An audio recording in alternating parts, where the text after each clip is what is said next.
Hello, everybody. Welcome back to baseball here on youtube.com/SeanOsaurusRex. I'm Sean, and I'm totally not 30 minutes late. My bad. We're running a little late. That's okay. It's a Saturday, small business Saturday. We went out, we bought some cards, got a free gift bag, had a good day, watched a little football, which I actually meant to put on my phone. Because everyone loves when I watch something and commentate baseball. Oh, and guess what?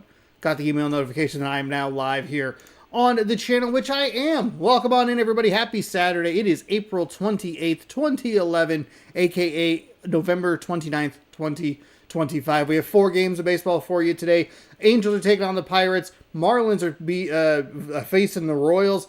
Rays are taking on the Rockies. The Yankees and the Giants, aka the 2026 leadoff game or opening night game, is our final game of the day. Let's not waste too much more time because I'm already totally on time, 30 minutes late. It happens, all right? It happens. I try to be on time. It just sometimes doesn't work out. Let's jump in. Angels, Pirates. I will flip the camera here while it simulates. Go here. And welcome on in, everybody. We got, oops, not TC, TV Pass, thank you. And it's the CW is what we're looking for. While this loads, it's Oregon State and Washington State. It's not been a good game, but nothing like tuning in and it's like, oh, hey, here's a Blue Chew ad. I'm good. Thanks, though. I appreciate it. Hope you're doing well. Hope you had a good Thanksgiving. Shopped. You did some shopping. You supported some small businesses, I hope. But welcome to Pittsburgh. We're going to jump in here with our first game of the day. 10-13 Los Angeles taking on the 12-10 Pirates. Competitive in the NL Central, which I think is just kind of a dream for the Pirates fans at this point. That's just how it goes. Let's get your starting lineup for the Angels. Cameron Maben, the center fielder, is going to lead off.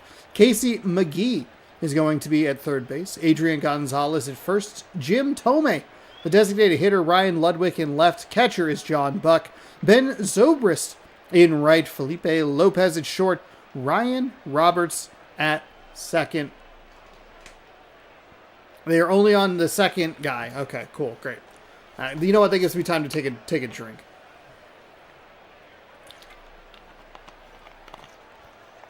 Turned right into a commercial, huh? Very excited. I'm excited for college football next season for the Pac-12 and what that'll be.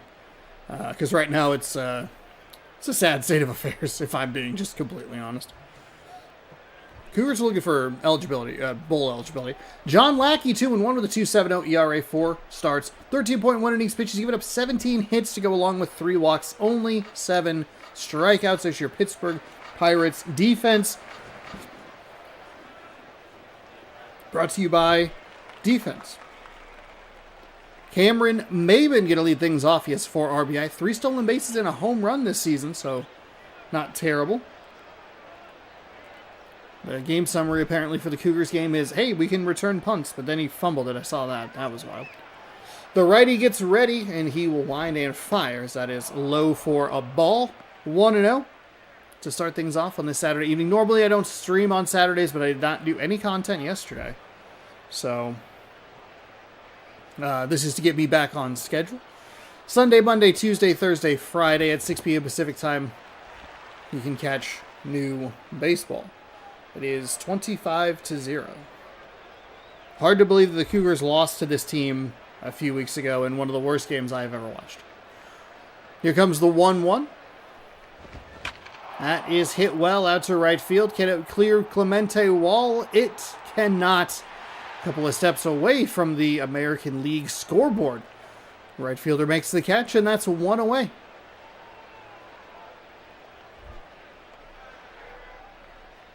Casey McGee, a 250 average so far, 1 home run. He's driven in 3.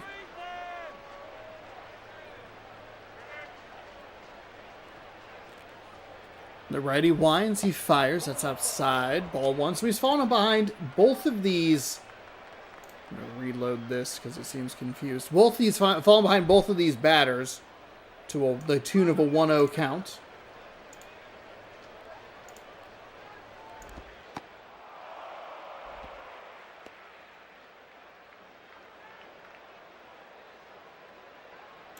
As he goes behind even further now, 2-0. That's just not even close to the zone. Just getting underway. That is a strike on the inside. Nice location. It's a nicely located pitch and a nice take by the batter. You're not really going to do a whole lot with that as a batter. You need to try and get back into the count. You can't get it to 3-0, so good on both sides. That is kind of the same thing. Maybe not the swing you want, but if you think you see it, he's trying to jam you again. Not the worst thing in the world. It is an out, and that will be out number 2, so Lackey looking all right, even though he's fallen behind both batters 1-0. That'll bring up Adrian Gonzalez. He has 13 RBI, one of the higher numbers we've seen. 5 home runs to the tune of a .324 average.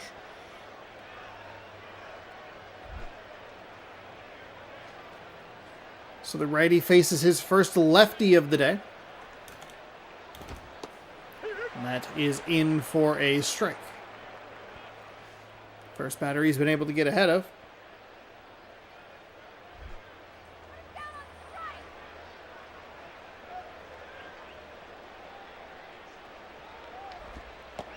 That is a strike at the bottom of the zone. The batter does not agree. I thought it was a little low. I hope you enjoy it.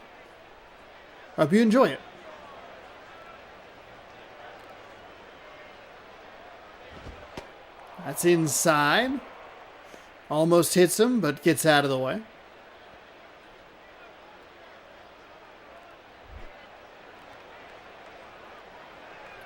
Count now 1-2. 2 gone. Top first. That misses inside.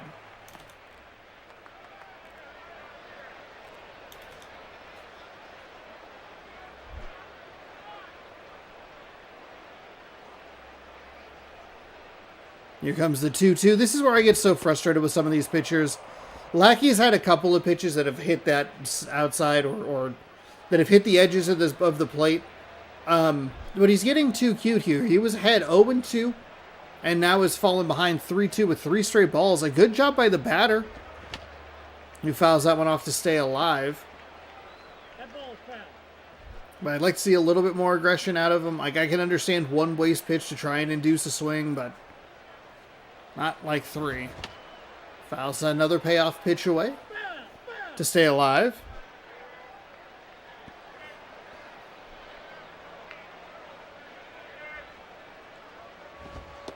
And he walks him. That pitch just on the inside. Nicely done by Adrian Gonzalez to work the walk. Fouled off a couple pitches to stay alive. Took another pitch inside. He missed all 4 pitches that he threw on the inside part of the plate. Jim Thome going to step in here, another left-handed hitter. So it's weird. The 2 batters that he's fallen behind, 1-0, they've been able to get out. But the one batter that he's able to get ahead of works a walk.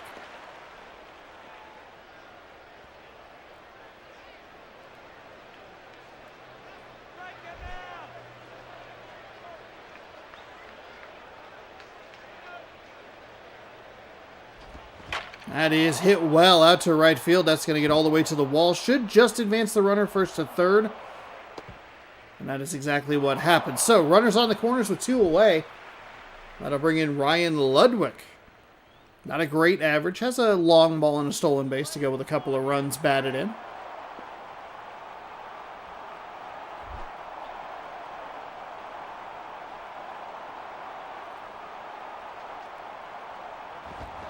That is hit well, but foul.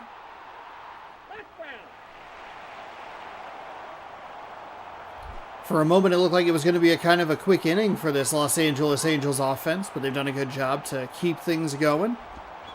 That is hit off the end of the bat. We'll see if he's going to have a play. The shortstop picks it up and throws it, rolls over it, and that will be the top half of the first. They pick up 1 hit, 1 walk. Strand a pair, I should say. And it's no score as we head to the bottom half of the first, the home half, as some call it. Nick Markakis is going to lead off in right. Nick Johnson at first. Robinson Cano at second.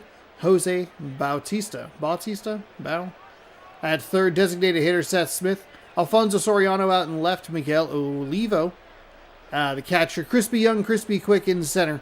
Ryan Terriot? Nope, that's how I always say it wrong. Thoreau? He's a shortstop. You know him. You love him. Or maybe you know him and you hate him. Hold on. We'll wait. Mike Leake. He would later become a Seattle Mariner. 2-2 with a 4.5 ERA. 4 starts, 10 innings, 9, 4, 2 walks, hits, strikeouts.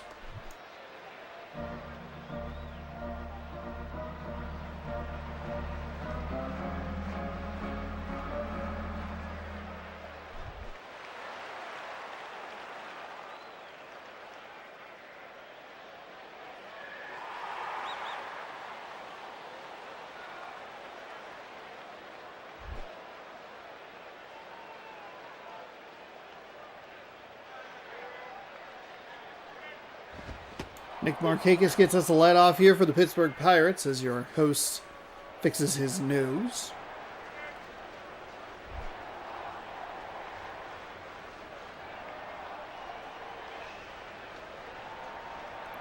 Righty winds and fires. That's inside for a ball. Just going to look and see what that lineup... Yeah, it's a bunch of...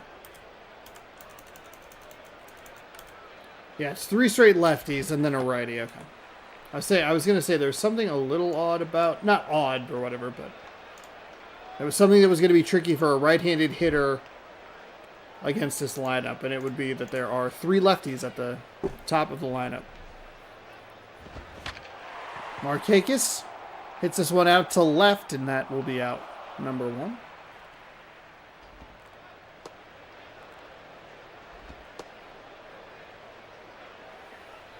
So we take a look at the left fielder. Nick Johnson has a 229 average. A lone RBI. Not great. You want those top of the lineup guys. I guess maybe the average, I guess, is okay. I mean, yeah. No, 229. That's not great. That's going to help, though.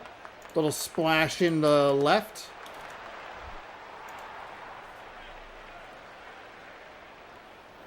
Robinson Cano.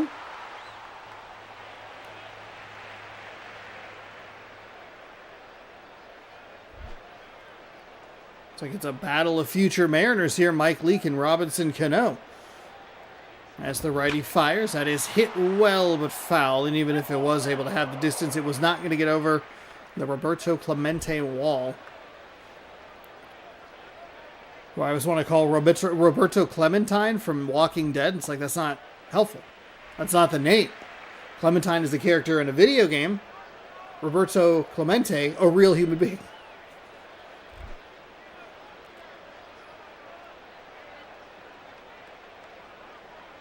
The righty winds and fires. The lefty fouls that one into the dugout.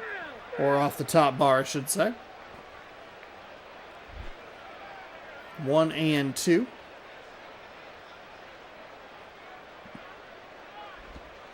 And that one, Leak gets the outside corner. Gets him looking on strikes. Unfortunately, we don't get more of those pitch locations. It'll be Jose Bautista. Bah. There's no less of a U.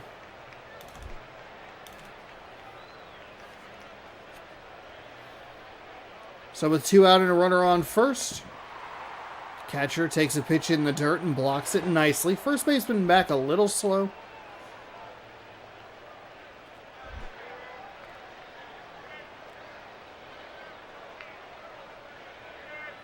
Here comes the 1-0. That's low.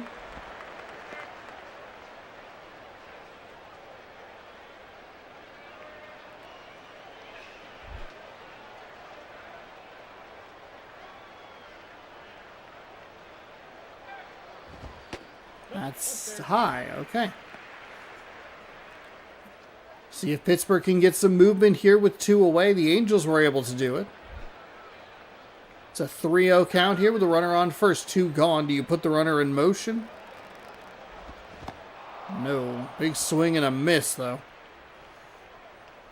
3-0 green light.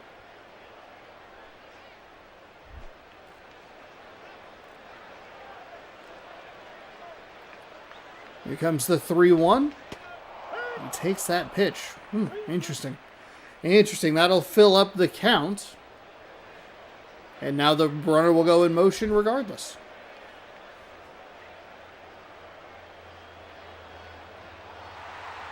Here comes the 3-2 well outside, and that will put runners on first and second. 2 gone here.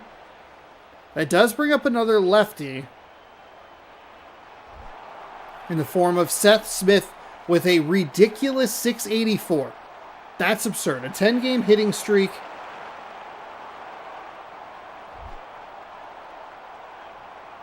This is where you want that number to come into play here.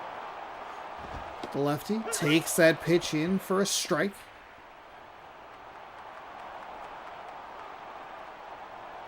I feel like every time I ever point out, like, hey, here's where you would probably want the high batting average to come in, they don't do it. This game understands commentators' curses, and it's a 15-year-old video game.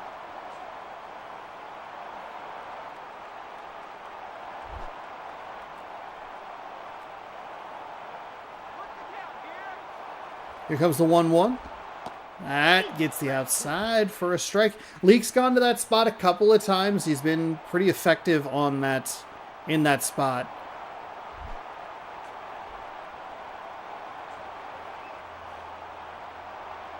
Here comes the 1-2. He's going to roll this over, and they're going to call that a fair ball. Does he have the speed to get there? He does. Safe at first. It's not a bad play by anybody defensively. I mean, that's a hit. It just kind of rolled up the third base line. He's going to go foul.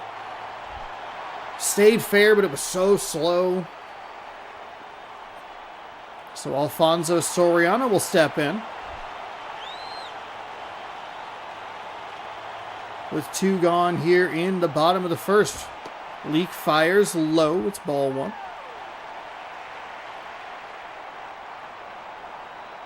Uh-oh. So, oh, he got his second unsportsmanlike conduct penalty. That's absurd.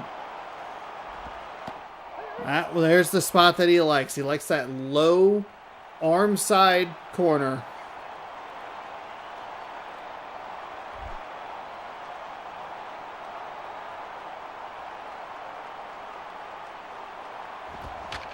Soriano puts a good charge into that one, but slices foul.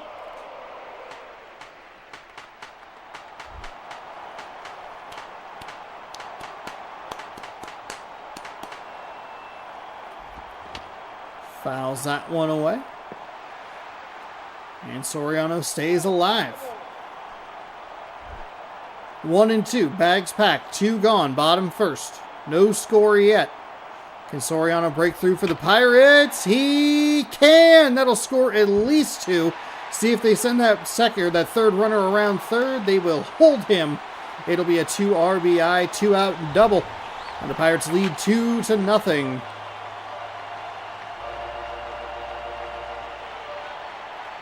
It's one of those where it's just, there's such a small area of foul territory. The ball kind of starts to curve that way. You're like, oh, God. Miguel Olivo, who I love putting extra vowels in his name.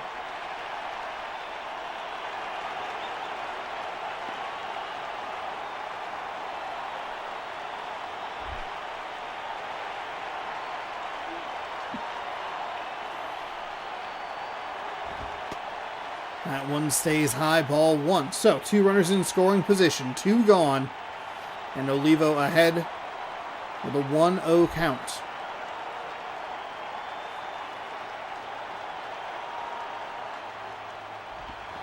That is, oh man, that is crushed with foul.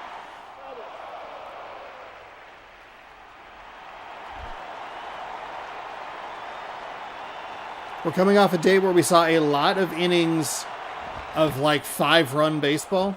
Each game had at least one 5-run half inning. It's very weird. A couple of 6-run half innings as well.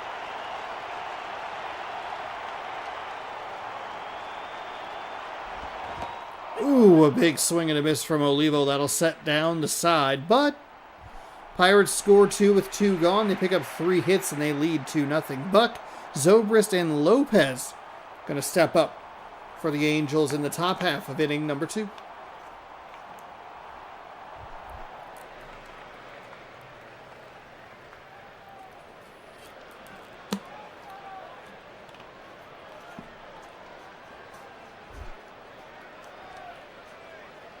So John Buck gets things led off. The righty fires high and falls behind the batter yet again, 1-0. I think he would have a first pitch strike percentage of 40% at this point. Not good. There's a nice strike at the bottom of the zone to even up the count at 1.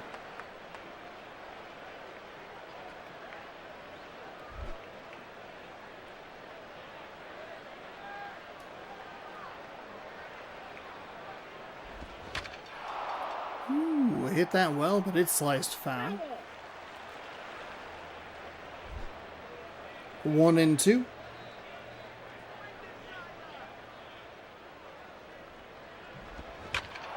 And this will be out to center field. Just got under it a little bit. Crispy young, crispy quick out there in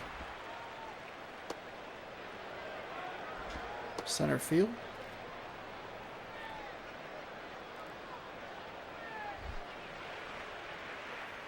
Ben Zobrist. He'll step in for the Angels. I threw myself off with the word to. To what, Sean? He's going to step into what? That pitch misses low.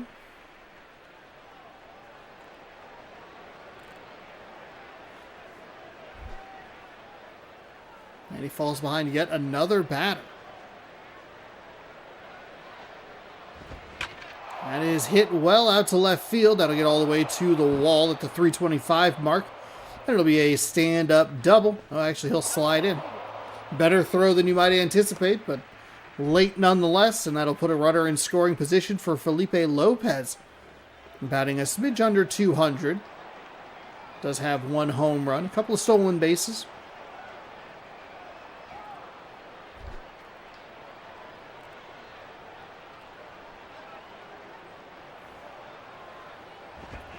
There's pitch number 1. It's rolled over to the second baseman. He'll fire over to first, and that will put the out away. Out number 2, Ryan Roberts. Next up, has a 320 average.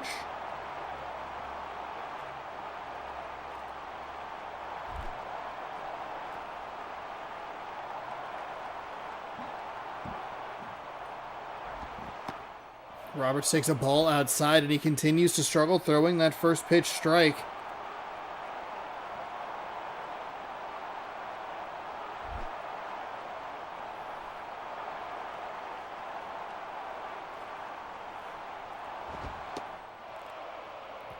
That one misses outside, wide.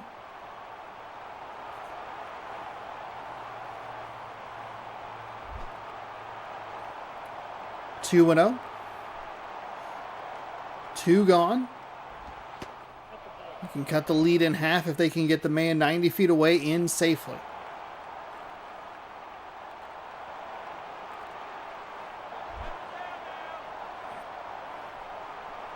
Shakes his head in approval of the pitch that the catcher called. Winds and fires to the righty. He'll punch that at the first baseline. Foul.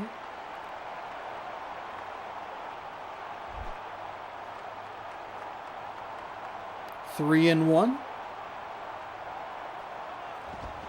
That one is going to be popped out to the third base. Third baseman. To be Batista. And that will do it. The Angels threaten in the second, but can't get him across. They strand 1 and trail 2-0. And the thing's all goofed up. It's not the end of the first. We're going to the bottom of the second. Chris B. Young, Chris B. Quick. Chris doesn't have any stolen bases, so maybe not the most helpful nickname. I don't even know why. It's not like it's Jack B. Young, because that would make way more sense. It would be Jack B. Nimble, Jack B. Quick, or whatever. Whatever. We're having fun. I'm having fun. That's all that matters. Mike Leake is having fun with that strike call. It looked like it was maybe a little inside from our angle, but the umpire gives it to him. It's 0-1.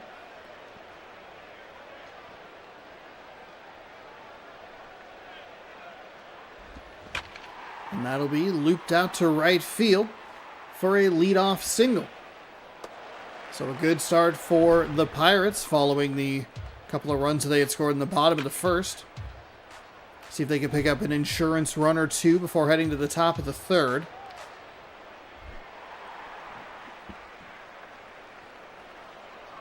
What is it? Oh, I was right. I think I said Ontario, and I was like, that can't possibly be correct. It is. Good job, Sean. You did it. You're improving every once in a while. That misses low and inside. Leak again continuing to work on that spot. It's been more beneficial to him than a negative. And a good eye there to let that ball travel and let it drop as it misses the bottom of the zone for a ball. So 2-0, to the right-handed hitter. That'll be foul up the third base line.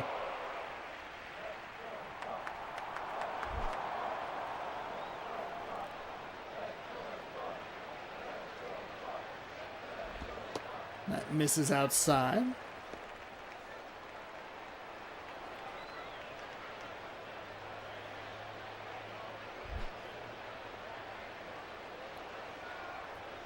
Three and one. They will check on the runner. He is back in safe, and the pickoff moves continue not to work. We still are up 2 ejections to 0 pickoff moves. Here comes a 3-1. He's going to punch that one foul. 3-2.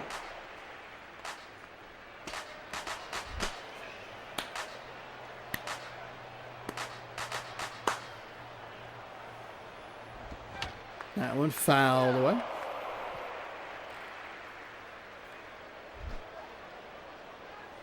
Stays alive. Here comes another payoff pitch. That is fouled to third baseline yet again.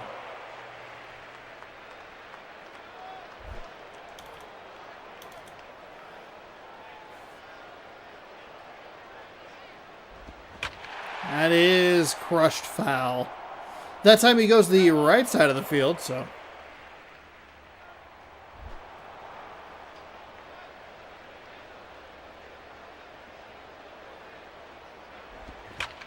And that will get poked into right field. They will go station to station. As the right fielder with a great arm, nice throw. Would have easily had him if they tried to be aggressive.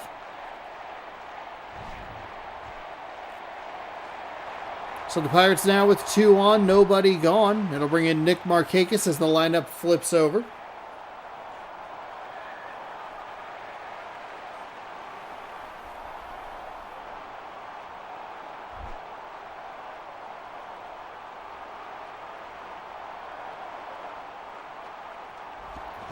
That is foul up the first base line. Pirates are starting to figure out Mike Leake. Nobody out, 2 on.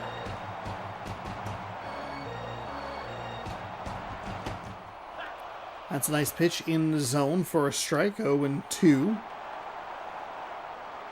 Maybe not the greatest pitch in the world considering how much of the plate it caught, but it worked against Markakis. That is smashed out well. It looks like it's going to be going, gone as he hits the fence, and that is a 3-run blast. And the game just kind of was like, all right, we're moving on. We have things to do, places to be. We know we took a little bit of a long time last time, but it is now 5-0 Pittsburgh. There is nobody out here in the bottom of the second. Why just have one insurance run when you can have 3 of them?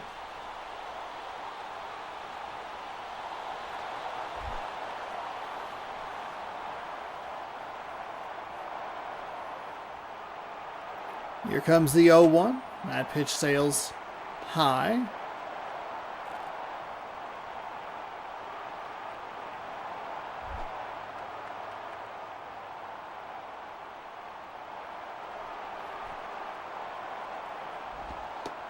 That's inside.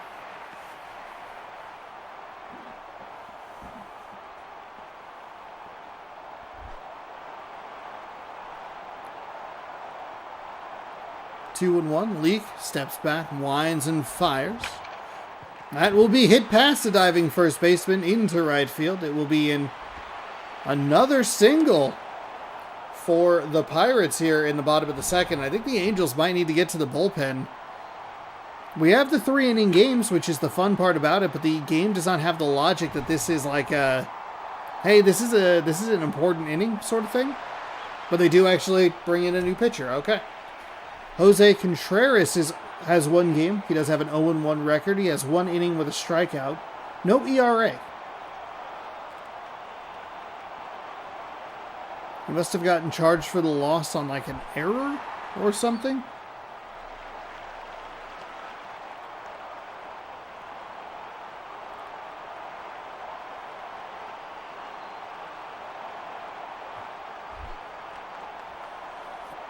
So Robinson Cano steps up. 1 on, nobody out. Right-handed pitcher fires and gets the outside part of the zone. It's been a very generous, that portion of the zone has been very generous today.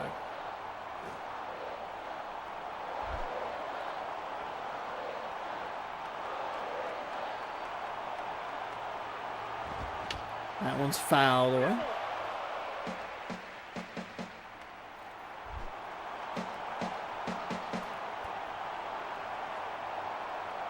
What am I supposed to clap to? It did the clap, clap, clap, clap, clap. Clap, clap, clap, clap, clap, clap. Cano out on strikes.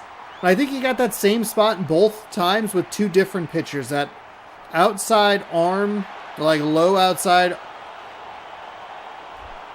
curveball. Just absolutely dotting him. The pitching change is working.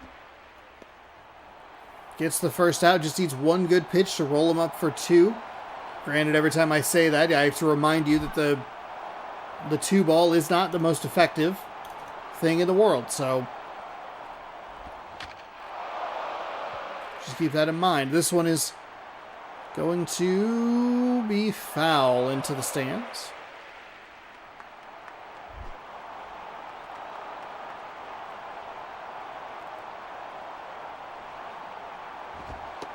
That one's inside.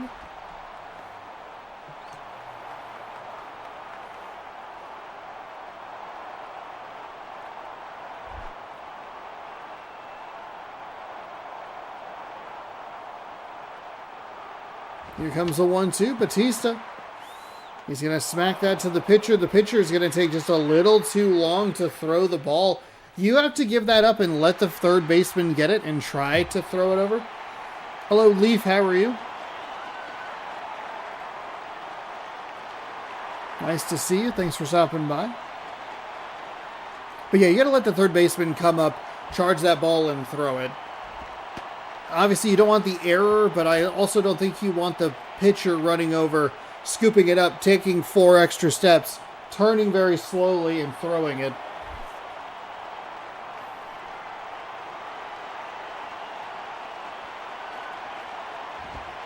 The righty fires that one low.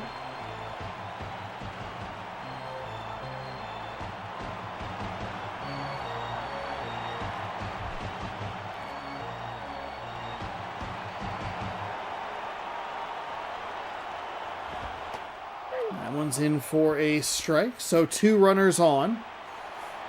That one was more than likely not going to be a double play, but at least if you could have picked up another out, that would have helped you. You are still just 1 good pitch away if you can get him to roll over it a little stronger. try to turn two. Goes back to that low outside corner to the lefty. Can't get the zone. And it's a ball. 3-1.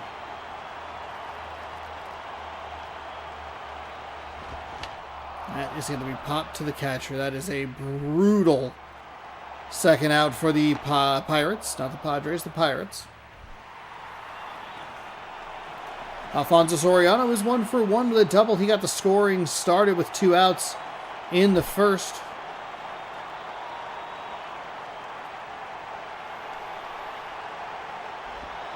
That pitch, ooh, that gets the bottom of the zone for a strike, I guess. That was right on the edge, I suppose.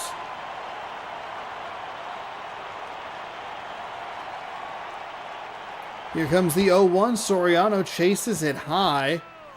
Didn't look like it was a particularly good pitch. It looked like it was one that sailed on him a little bit, like it was a curveball that just kind of got away. Soriano a little aggressive and swung on and missed. Swing and a miss there to strike him out. The Angels kind of survived the inning a little bit. They give up 3 more runs, granted, but they are still down only 5-0, headed to the top half of the third.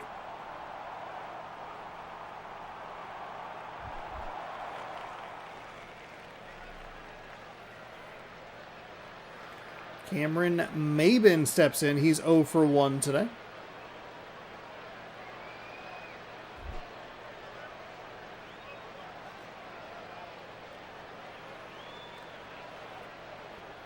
The righty. Ooh, gets that low outside corner to the right-handed pitcher this time. Strike 1.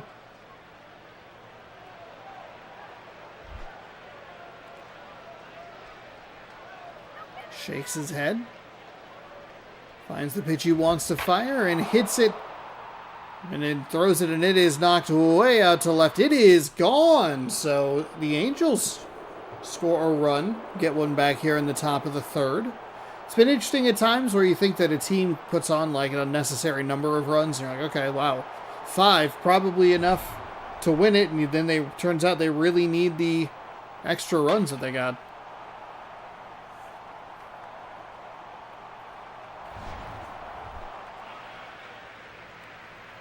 Casey McGee 0 for 1 with 244 average.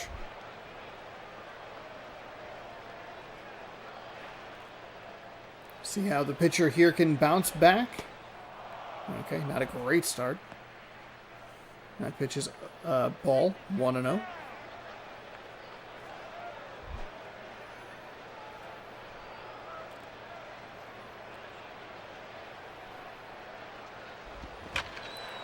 That will get hit over to the first baseman, who will step on it, and that is out. Number 1.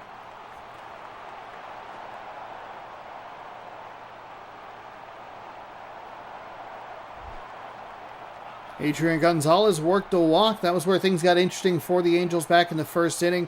Pitcher was able to get through those first couple outs pretty quickly. Gonzalez fell behind 0-2 and then was able to work it full before a couple of fouls and then get the walk. He'll roll this one over to the shortstop on the first pitch, and that is out, number 2. So the Angels put 1 on the board and then nothing after that. But they're still alive. 1 for 1 with a single is Jim Thome.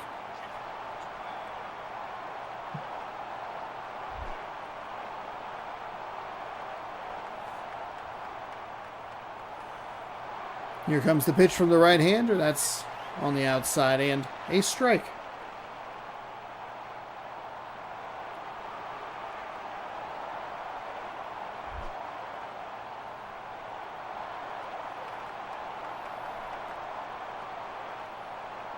Here comes the 0-1, hit foul.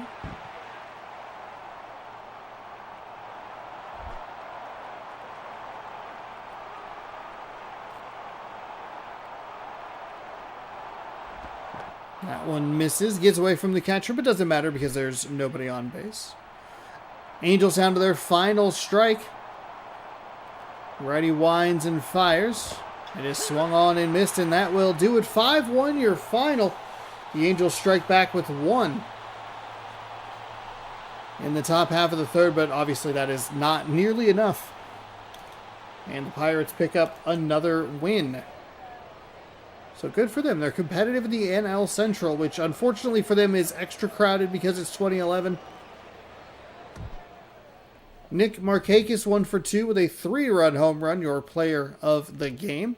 John Lackey gets the win. He improves to 3-1. Mike Leake gets the loss. He falls to 2-3. Maben and Markakis both with their second home runs of the season. There's a look at Markakis' line. 2 at-bats, 1 hit, 1 run, 3 RBI, 1 home run. That one swing beat the Angels. As we wait for it to load. Oh, that's always a good opportunity. That's the best opportunity for me to just switch the thumbnail real quick. As we will get set for game number 2. We are going to the Marlins and the Royals. Actually, here, let's get you caught up here. The Nationals beat the Red Sox 3-0. Orioles over the Brewers 2-0. Cardinals beat the Blue Jays 5-2. Braves over the Guardians 3-0. And the Tigers take care of the Mets 2-1. The Reds beat the White Sox 1-0. Before we get set for Marlins and Royals, both of these teams have the same record, which I thought was interesting. They're both 13-10. Kansas City, pretty good on the road. Even at home. Florida has a losing record on the road, but looks good at home at an 8-4 mark. One of the better outfield functions. As the Cougars managed to defeat the Oregon State Beavers by a score of 32-8.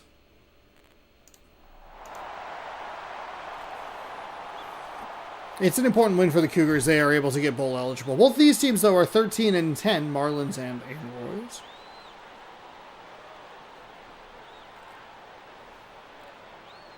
As we welcome you to game number 2 of our 4-game set.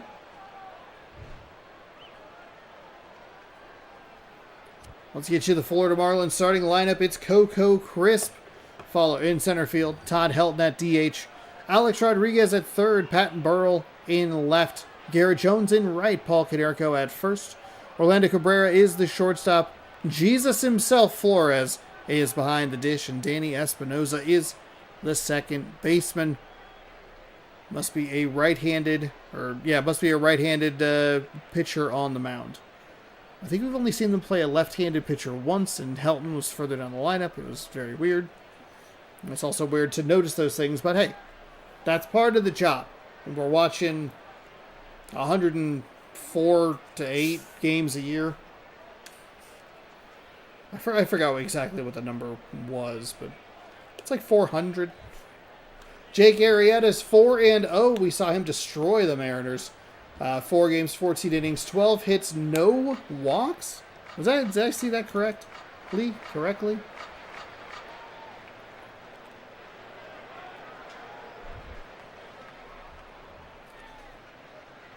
I thought he walked one of the Mariners, but I guess that's not. Yeah, no walks. Huh. It must have been close, and then the Mariners, got outs or whatever.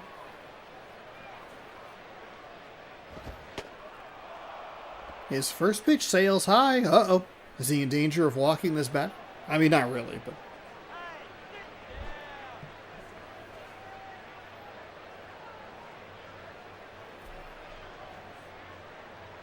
The righty fires that one low, falls behind 2-0 quickly.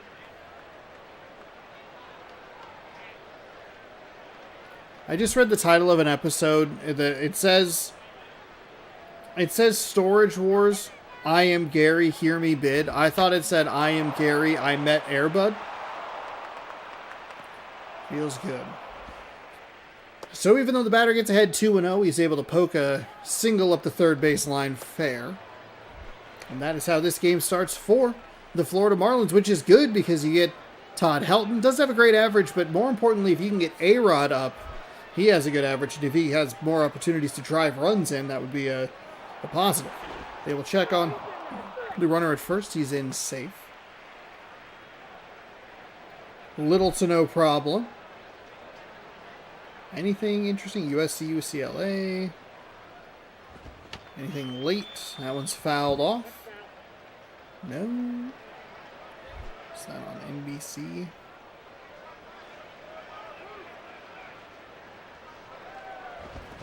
That is hit out to right field. Right fielder comes up with it.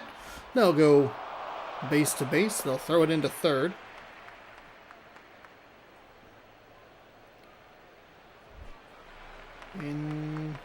See if we can get into this. Sometimes it's... Alright. 2 on, nobody out. He has no ERA. Can the Florida Marlins be the first team to put up a run against this starting pitcher? Whose name I totally remember. Jake Arrieta. We got there. We figured it out.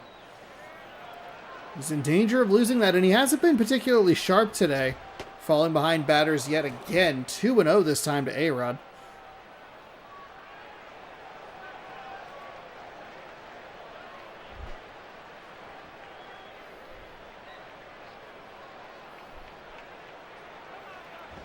Righty fires. He's going to poke that to the second baseman. Tosses it over to the shortstop covering. Fires to first, and that is a double play. So that's a good break for Jake Arrieta. Gets him to roll over one. 2 gone quickly, but it'll bring in Pat Burrell.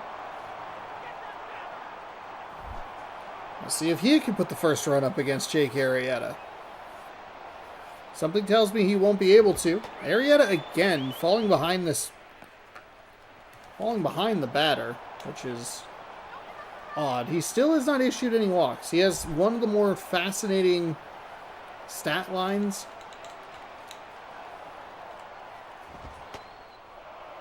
And it's more interesting because this is the second time that I know that we've watched him. And he's fallen behind again. 2-0, 2 gone, a runner on third. Righty fires to the righty, and that is going to get him out of it again. So Arrieta is able to avoid walks and earn runs. Oh, no, that's not good. Don't do that. That's bad. 2 hits for Florida, but they can't come up with anything. Austin Jackson is in center field. Placidio Polanco is at third base. Mark Teixeira is at first. Travis Snyder in right. Brian McCann behind the dish. Alexi Ramirez at shortstop. Josh Willingham in left. Alex Walker at second. Alex Gonzalez. Did I say Alex? I meant Alexi Ramirez. I apologize. And Alex Gonzalez is a DH.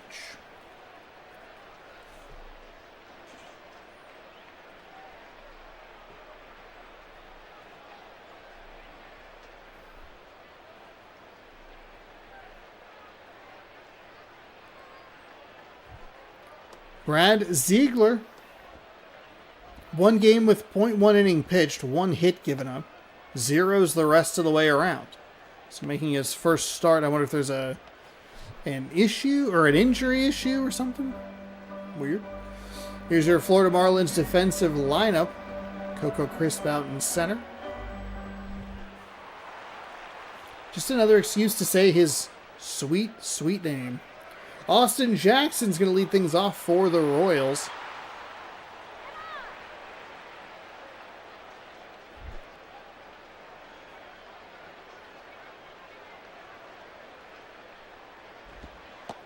That is at the bottom of the zone for a strike.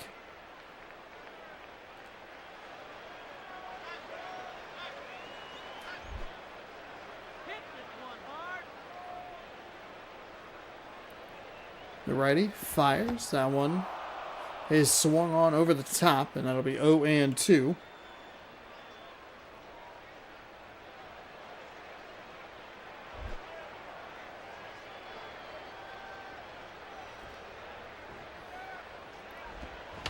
Righty with a funky arm angle is able to get him to roll over it to first. So that's out number 1, and that'll bring in Placido Polanco. Placido. Another name that I like throwing an extra vowel into. Placido Polanco. I know it, too. And that is unfortunate for me. That is hit well out to left field. Can the left fielder track it down? He can. That is a nice catch out there. And that is 2 away. Put a good ride on it, but couldn't get it away from. Could not get it away from the defender. And that sails high.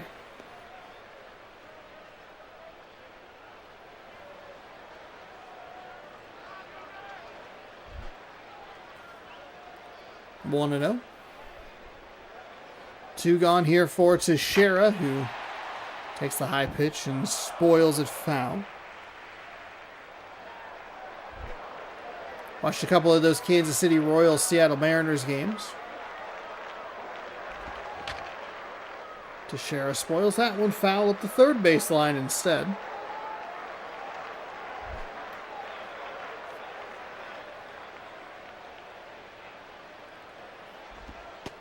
That one misses inside.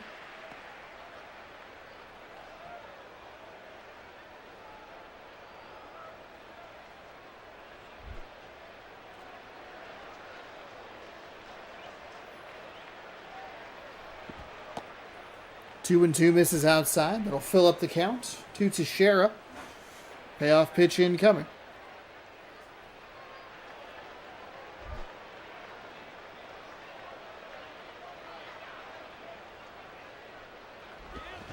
Teixeira with a big swing and a miss on a pitch that was well outside, and that will retire the side.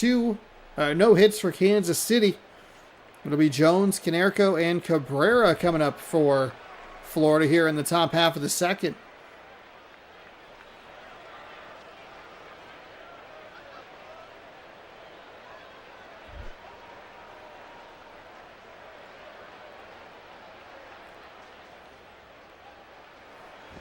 The righty fires that one, gets the high outside corner for strike 1.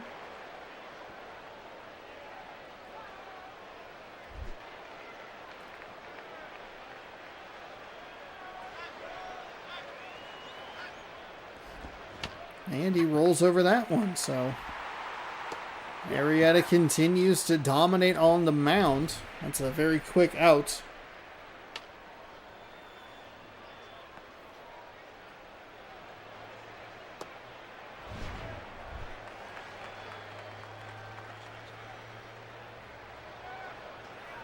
Paul Canerco steps in.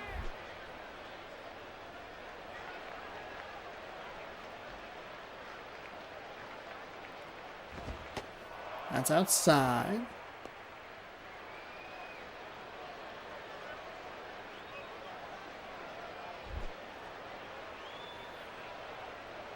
One and 0, 1 away.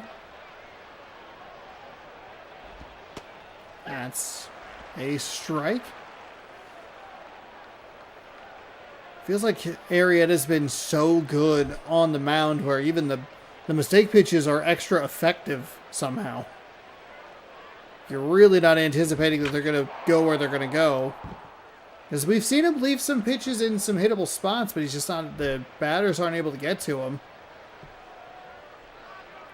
Server seems to be falling apart here. That one sails.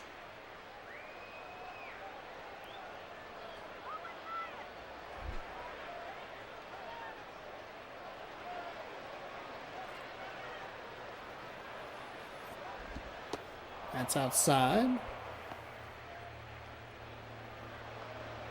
So might he be genuinely in danger of walking his first batter? The count is full. Here comes the pitch. It is popped into foul territory. So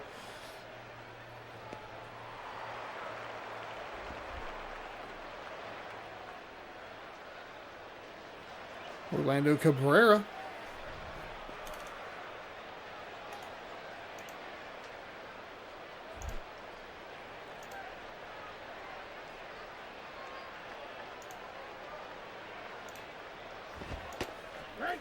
Cabrera takes a strike on the inside. So even, I mean, they fill up the count against Arrieta, and it's still a bad swing that's a pop out.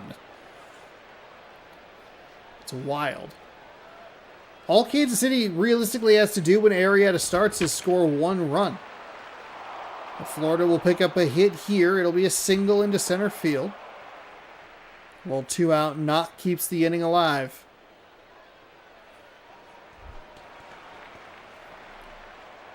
Jesus Flores stepping in. No home runs. Has knocked in 3. And a good looking average.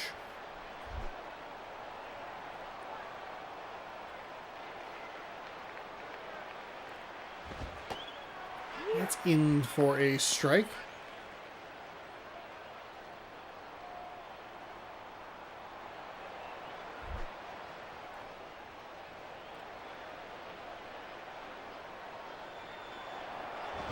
Ooh, they put the runner in motion. He is out easily. That'll retire the side. Florida 3 hits. Nothing else to show for it. Snyder, McCann, and Ramirez coming up for Kansas City here in the home half of the second. Really don't like the steal attempt. The steal attempts are... It's hard to go like, wow, it's what a great call when they're so far out sometimes.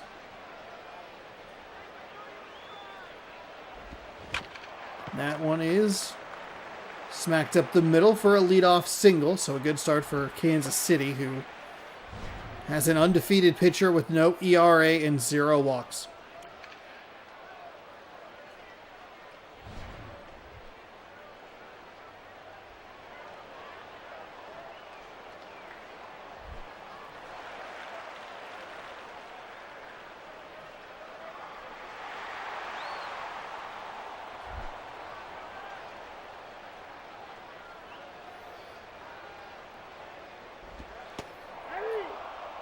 Nice strike on the outside part of the zone as the pitcher with the funky arm angle gets ahead of the batter. 0-1.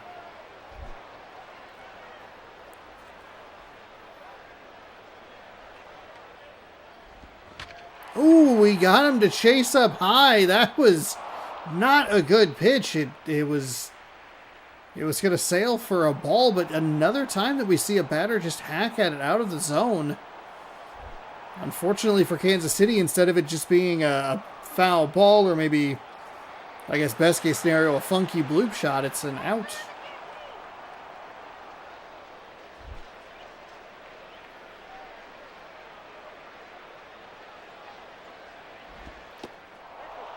Looking pretty good here in his first start as he gets ahead of this batter. 0-1 as well. 1 on, 1 out for Kansas City here in the home half of the second. Game number 2 of our quadruple header.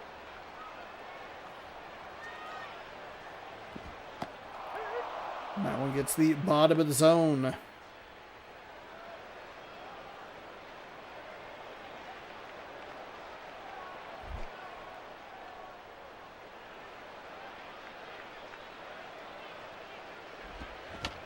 He'll roll over that. The second baseman will toss over to first. They'll advance the lead runner up to second. So runner in scoring position with 2 gone.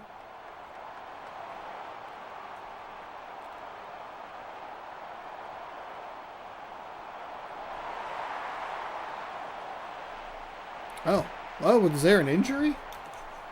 What the heck? So there was an injury. That was funky. This is one of the weird games where if you kind of go back and look at it, it's totally, everything about the game is totally normal, and then they just have this random animation, so it feels like you're failing a dice roll on the back end. It's so odd. As that strike is in. But a runner in scoring position, a new runner at second, so we'll see. We should get the update of so-and-so is now...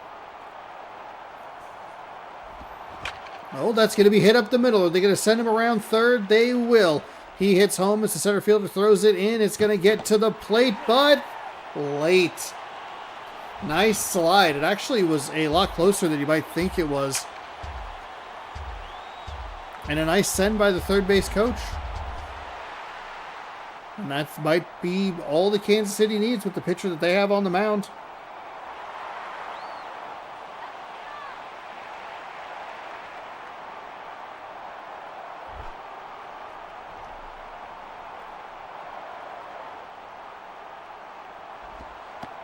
That stays outside for a ball.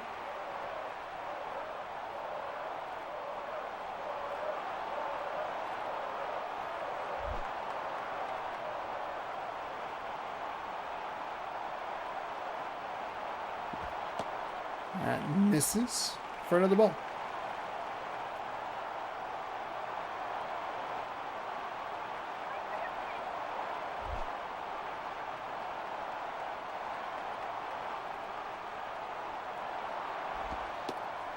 That misses for a ball. 3-0.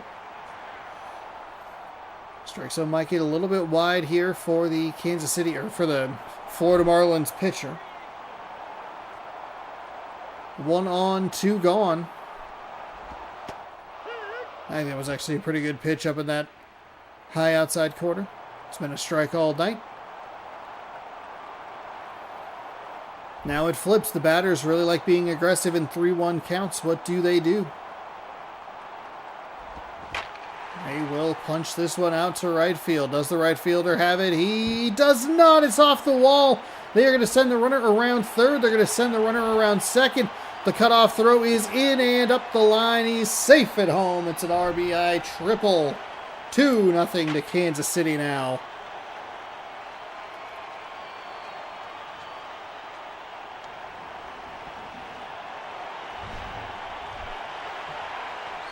Alex Gonzalez, a 150 average. He's knocked in 3. Another insurance run is 90 feet away. That's kind of the beauty of that 2-out scenario. You can just put the runner in motion. If he catches it, whatever. If he doesn't, you're all that closer to getting an extra run. 2 scored here for Kansas City in the bottom of the second.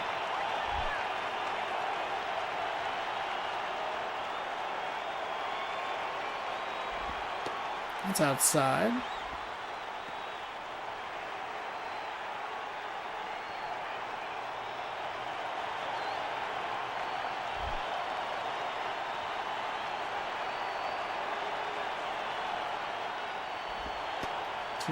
Misses. This pitcher is not accurate.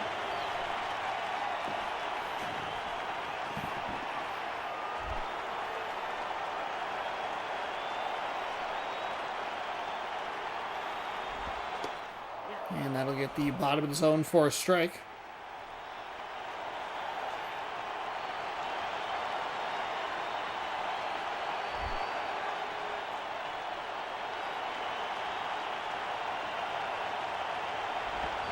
And he'll let that one pop out. That sidearm angle, kind of not submarine, but the pitching angle has given this Kansas City lineup troubles at times, but they're able to push 2 across. Flores will still be up as the last out of the top of the second was a thrown out steal attempt.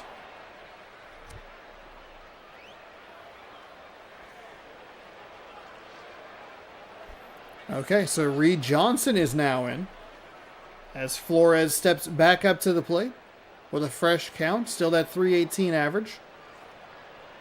Florida is only down by 2, but it feels like they're down by a whole lot more with such a dominant pitcher on the mound.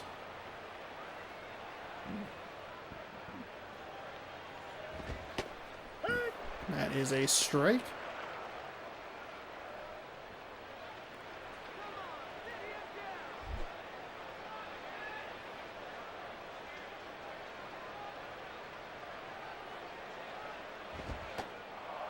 That one sails high for a ball.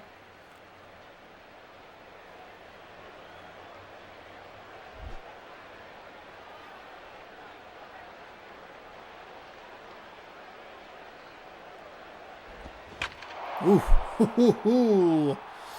Launches that well and just foul. Ever so slightly foul. Makes that a 1-2 count.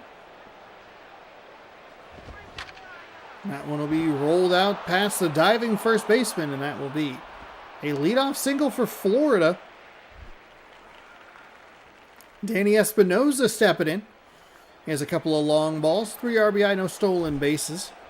I think that's why maybe that steal attempt is so weird.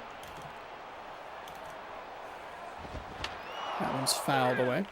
The steal attempt is weird because you have a batter with a good average. I guess you could look at it.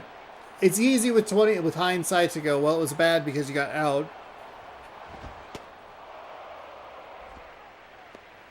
Maybe it was a good call because he has such a good batting average that all of a sudden then you would look at it and you'd go, well,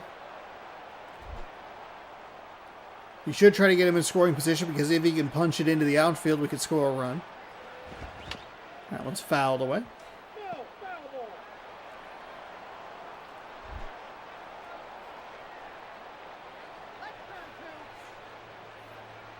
Here comes the 1-2. It's rolled over foul. Third base side.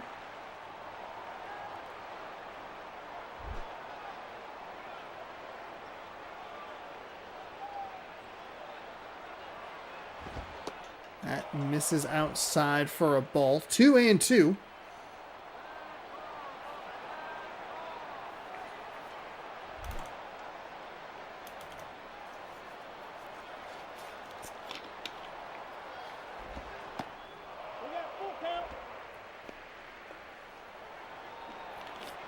That pitch is low.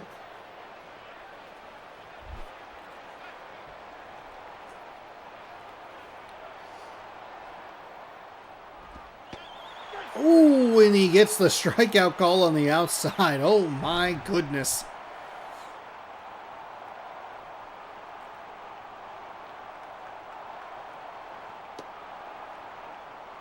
Not maybe the most helpful caber angle, but it is what it is. Coco Crisp is 1 for 1 with a single today.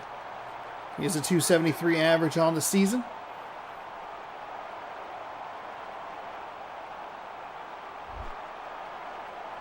So 1 gone, 1 on. Arrieta fires. That one stays up outside the zone. It'll be 1-0.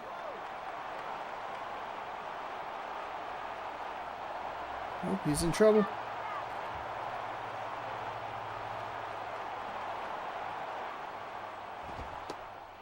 That misses for a ball. 2-0.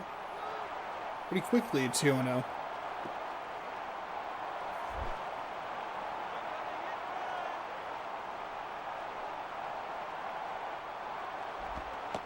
That's inside.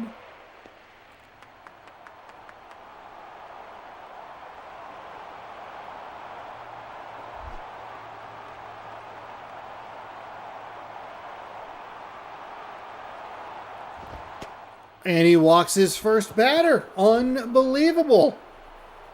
We see Jake Arrieta's first walk of the season. And that puts 2 on for Todd Helton. Only 1 gone.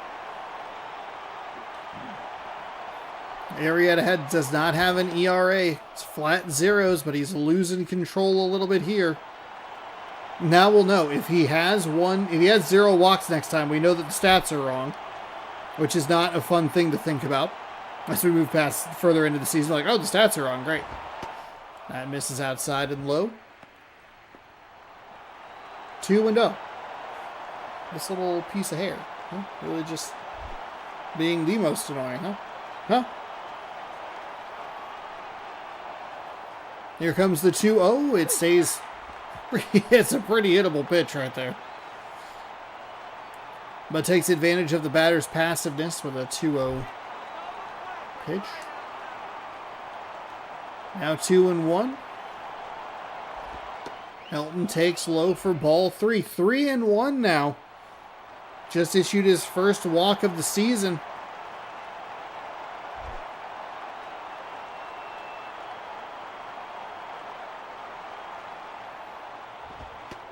And now he issues his second back-to-back walks. Arrieta in some trouble here.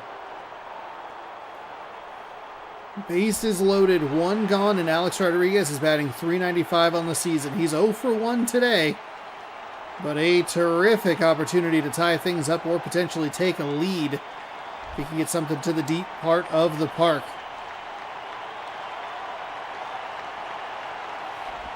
First pitch hit foul. Double play ball still, an option.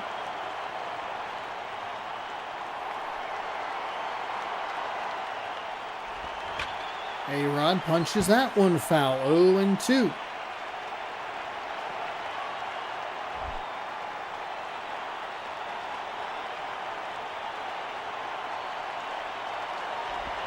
A-Rod swings and misses on a pitch that just fluttered out of the zone. 2 gone, so the Marlins down to their final out. Pat Burrell batting a little under 300 with the bases loaded. 2 gone. He'll put this one to the second baseman. It's a juggle. He throws over to first in time for the out. So Arrieta survives yet another inning and survives another game. He still has a 0 ERA, but he does give up a couple of walks in. This one late makes it a little more interesting than it probably needed to be.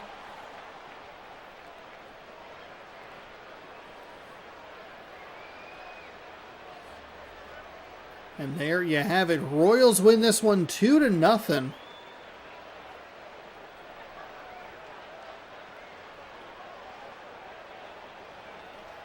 And the Marlins will fall to Arrieta just like everybody else has.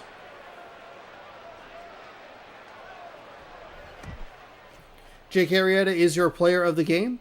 He has 3 innings of 4 hits, 2 strikeouts all on the day, improves to 5-0. Brad Ziegler drops to 0-1, though he looked pretty all right throughout the game. And that will do it. While it's loading and we get ready to load into our 3rd game of the day, just a reminder, hey, if you like the video, give it a thumbs up if you're having a good time. If you haven't subscribed already, please consider subscribing if you'd like more. Again, Sunday through Tuesday, Thursday, and Friday are the normal days that I stream this, but I missed yesterday, so we'll stream today, get things back set and settled. We'll scroll down. We will fix our thumbnail for the next game, because we're going to be heading over to Colorado. The Rays and the Rockies. Excuse me. I'm getting choked up here. Where'd we leave off? There was nothing to catch up there. Okay. Actually, you know what we'll do? We'll pop a save just in case. Just in case. We don't have time. I don't have time to be messing about, okay? We gotta get...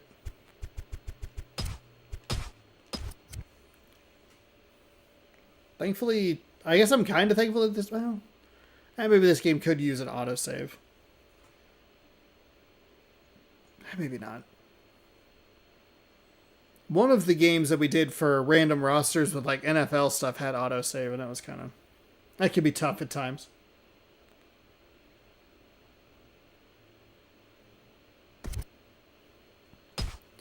Save complete. All right, now we will get ready to roll Rockies and Rays.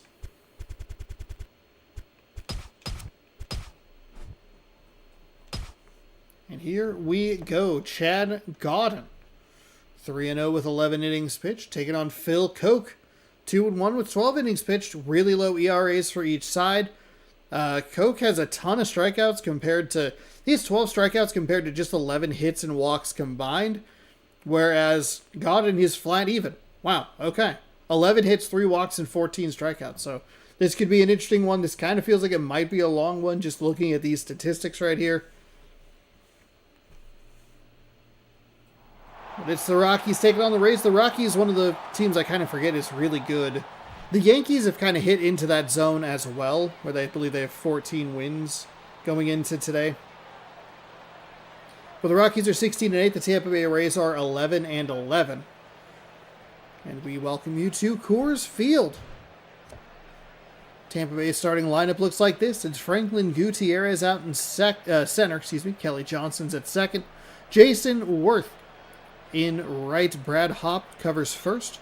David Murphy in left. Mike Morse is your designated hitter. Chris Johnson, the third baseman. Carlos Ruiz behind the dish. And Jack Wilson is your shortstop.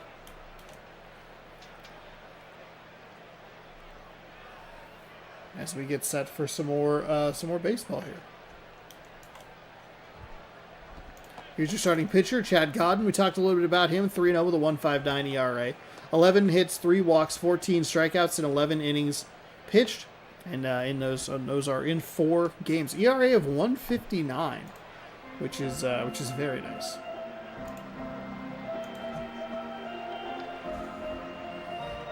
Your Colorado Rockies defensive lineup. We used the Colorado Rockies for a 3-inning series, or a 3-inning season last year. Had a good time with that.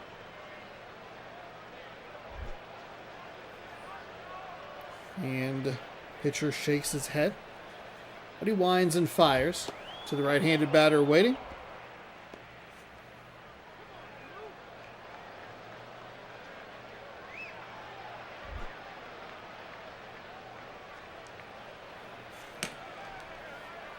Pitch misses for a 1-0 count. That'll be smacked out to center field. It started where he started, moved a couple of steps, and it went back to about where he started. And that is 1 away.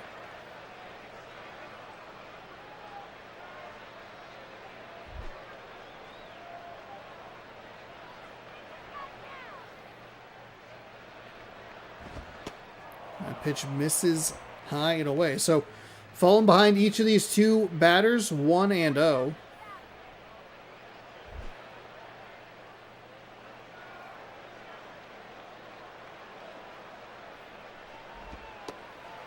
Gets the strike on that one. So kind of a similar thing. That second pitch that the batter made contact with was in the zone.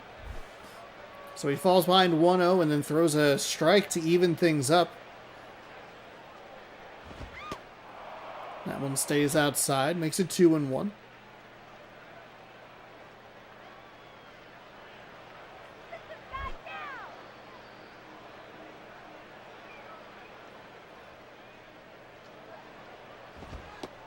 That one's low. Pitcher maybe just a little uncomfortable. Something's not quite right here. 3-1.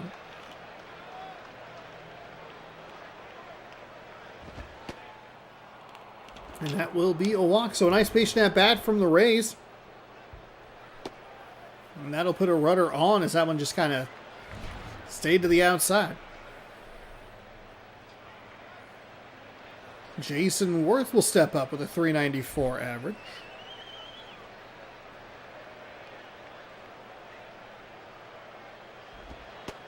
That misses low.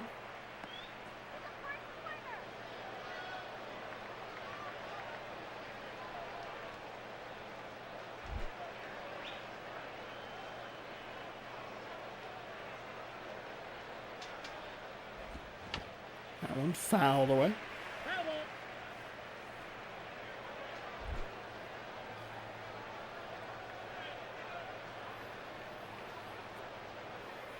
Here comes the 1-1. Worth swings and misses at that one, makes it 1-2.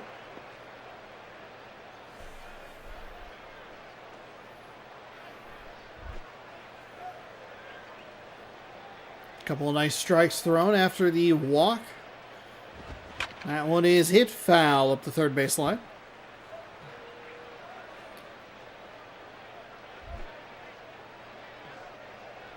Oh, you're welcome. Happy to be there for you. Good to see you. Thanks for stopping by. Hope you're having a good day. Hope you had a good Thanksgiving as well. Pretty sure I saw you that night, but you had to work early, so.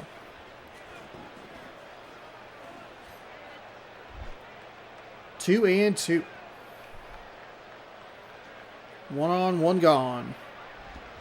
Swung on and missed. Nice job by the pitcher there to throw that one just like in a competitive spot, but just out of the reach of Worth.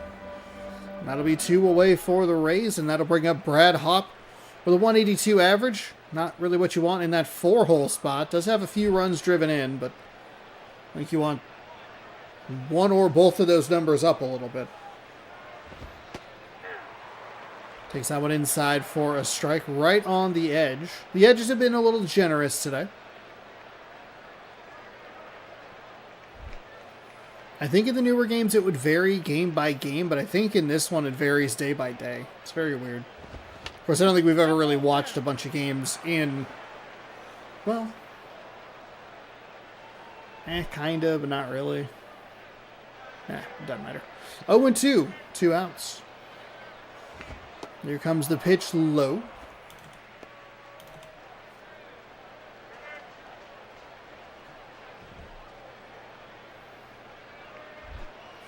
One and two.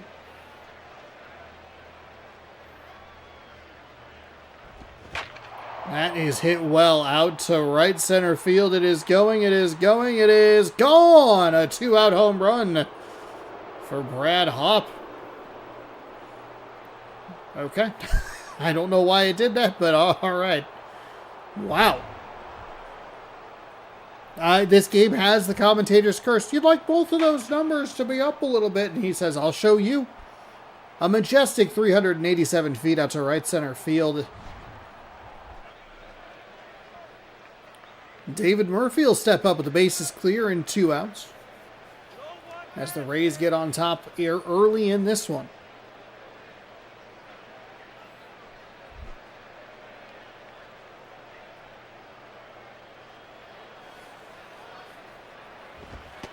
That sails high. And that is a ball.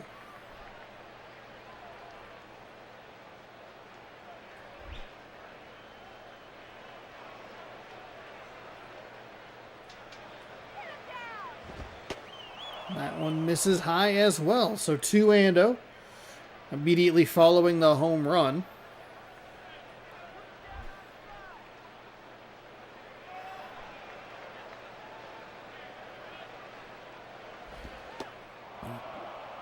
That pitch misses low. 3-0.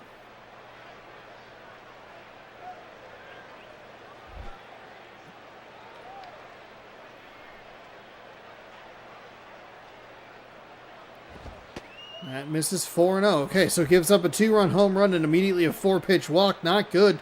This pitcher hasn't been exactly on his best behavior. Hasn't been at his best for this inning. That is definitely making it a little bit worse. Still 2 outs. The Rays are going to put the runner in motion. He will be out at second. Good take by the batter as that one sailed high. But Tampa Bay comes up with 2 runs on 1 hit. It's a 2-run blast, and they made him pay with the first walk. I'm a little surprised to see them be as aggressive there on the second walk. But whatever. Shane Victorino is in center field, and he will lead off for this Colorado Rockies team. Juan Rivera in left, Torrey Hunter in right, Mark Reynolds at third, Rocco Baldelli, the designated hitter, Jake Fox at first, Bill Hall at second, Stephen Drew at shortstop, and John Jaso is your catcher. So a lot of righties in the lineup, a couple true lefties at the bottom before it flips over to a switch hitting Shane Victorino. It is a lefty, Phil Cope, 2-1 with a .75 ERA, 4 games with 12 innings pitched, 5, 6, and 12 hits, walks, and strikeouts.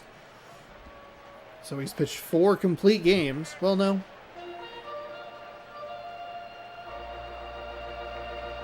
Someone would have had to come in for him at some point because he has 4 games and 3 decisions.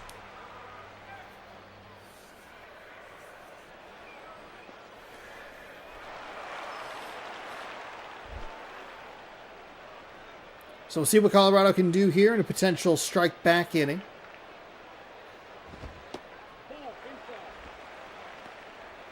Also, walk-off. What's the dinner tonight?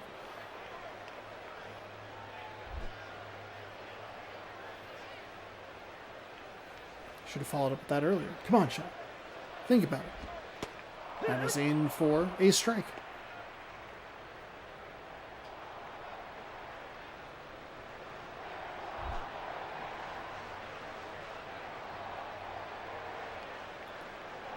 Here comes the 1-1 from the lefty. Good take on a pitch that sails high to make it 2-1.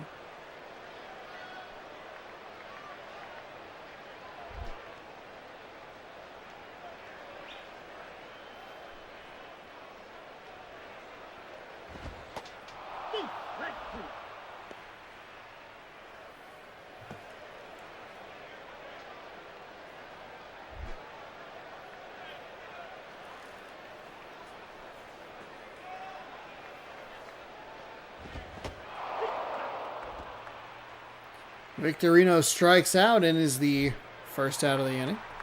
Juan Rivera coming in, 294 average, 6 RBI and a home run.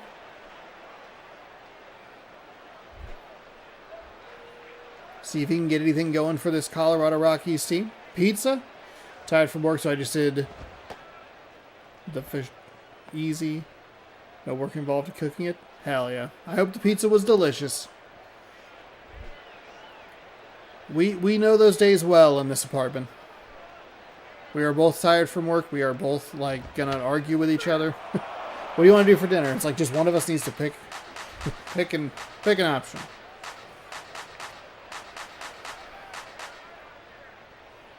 The lefty. Ooh, gets the inside corner for a strike.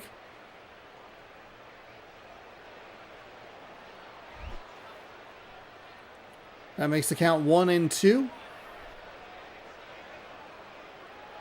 So lefty readies again. Batter thought about it. Unnecessarily dramatic, but did not go.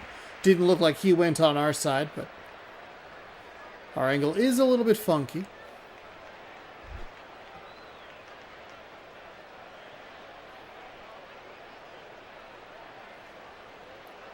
Here's the 2-2 from the lefty. Misses low to fill up the count.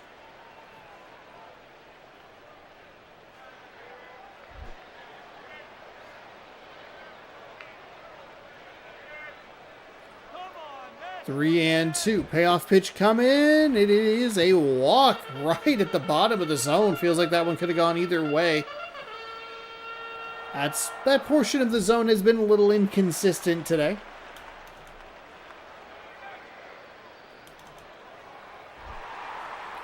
That'll bring in Torrey Hunter. Hey, Tampa Bay was able to work a walk and then get a home run. Can Torrey Hunter do the same?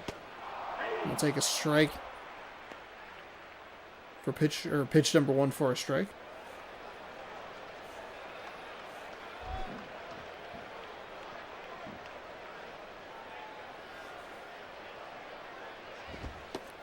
That misses low.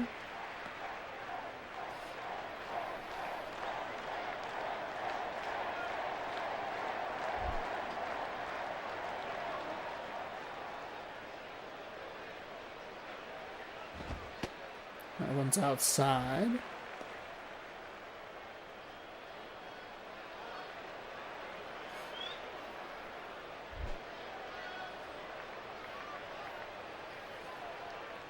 Two and one. Ooh, they're putting the runner in motion. Hunter gets under that one a little too much, and that'll be an out in. I guess I should have called that so soon, my bad. It is an out in foul territory. I forget that. That animation every once in a while does let a ball get past. They're trying to put the runner in motion. Hunter just a little too under it. That'll bring in Reynolds. Reynolds a big swing and a miss on that one.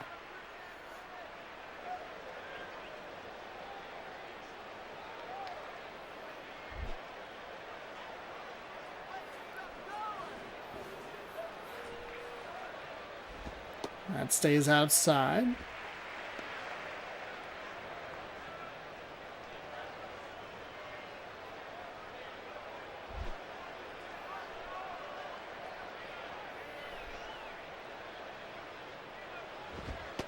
Ooh, took that one for a strike as well. So very patient at bat, but the pitcher's kind of hitting the spots here. Count is now 1-2. A runner on first with 2 away. Tampa Bay up 2-0. Reynolds is going to roll this one over to shortstop. He'll underhand it funkily to the second baseman covering. Almost didn't get there. Colorado able to work a walk, but not make Tampa Bay pay for it. It's 2-0 as we head to the top of the second. Morse, Johnson, Ruiz coming up for the Tampa Bay Rays. Morse? Is that what I said? Yeah. I said it the second time.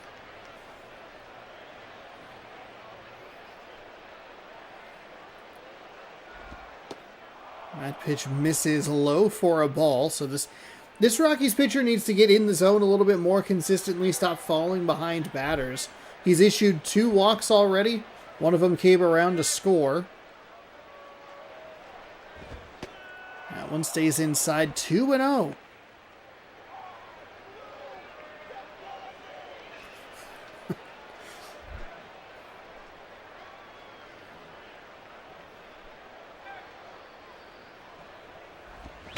That is hit square up the middle. And that'll be a base hit to lead things off for the Tampa Bay Rays, who already lead by a score of 2-0. Interesting to see if we get a good angle on the hit here. It's driven up like right between his legs. I'm kind of surprised we didn't really get any sort of animation from it, but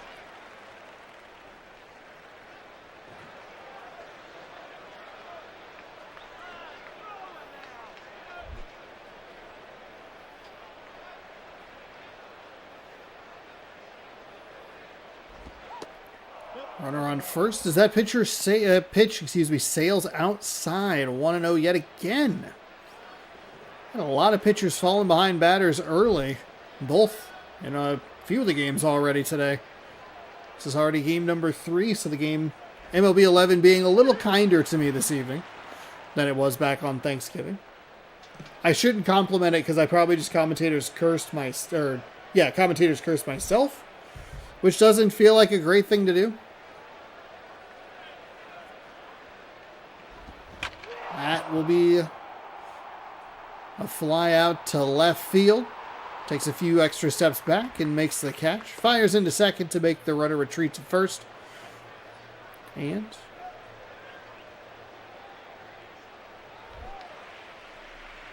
Carlos Ruiz with a .348 average.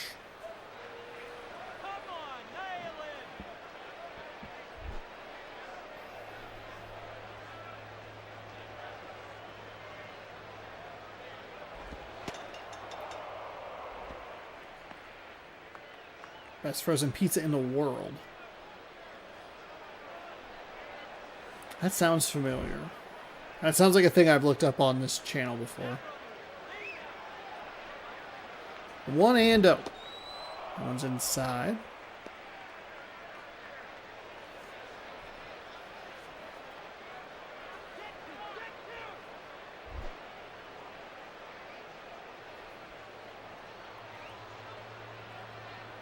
Wait, how did I miss the Thanksgiving DiGiorno pizza? What's wrong with me? Frechetta. This one is going out to right field. He is able to make the catch. Oh, okay. I have seen these before. New garlic duo pizza. I'm going to be honest. I want more... Oops. I want more frozen pizzas that are like a buffalo chicken. You know what I mean? I'll have to give those a whirl sometime. In most big stores, I imagine. Yeah, the box looks familiar. That was so hardly hit that they broke the frames in this game. It doesn't happen often, but every once in a while it feels like the PlayStation 2 is going to die. And it's a fat PS2 as well, so... Shortstop can't make the play. It's going to roll all the way out to center field. Runner will go first to third. Head first slide, safe. This game definitely has some quirks to it, and we see a lot of bobbles and overruns by some of the infielders. Franklin Gutierrez is 0 for 1 on the day, but an opportunity to drive in another run here. DiGiorno is owned by Nestle. Literally, Google Nestle African baby scandal. Oh God, I'm just gonna trust you on that one. Maybe, you know what? It's okay that I missed the DiGiorno Thanksgiving pizza. But actually, we don't eat a ton of frozen pizzas here. If we do pizza, I think we usually do like a Papa Murphy's take and bake. But we're not the pizza-iest people in the world.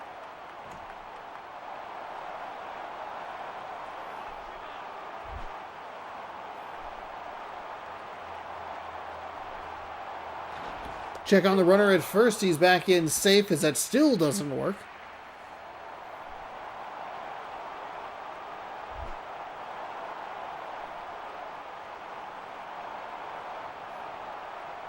So runners on the corner. Swing and a miss on a pitch inside.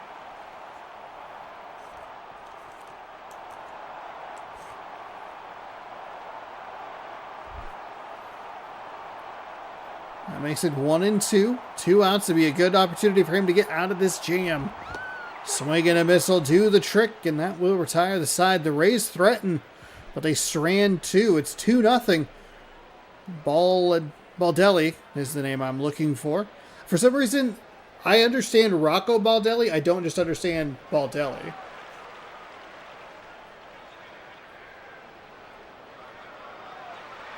Oh, good God.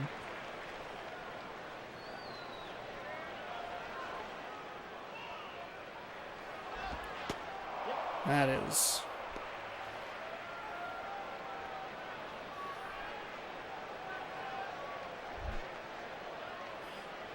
Bottom 2, 0-1.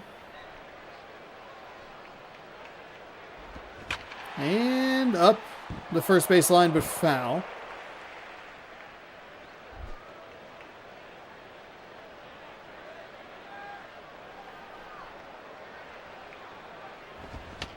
That one rolled up the third baseline, foul. Oh, no. How does it get worse? God, that's a strike 3. Baldelli set down on strikes. As we continue to grapple with the horrible information of corporations. Or the information of horrible corporations. Horrible information about horrible corporations.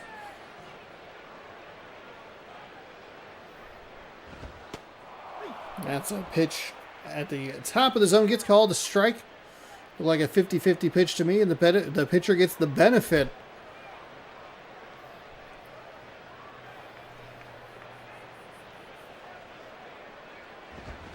Swung on and missed. Moral of the story, boycott Nestle. Got it.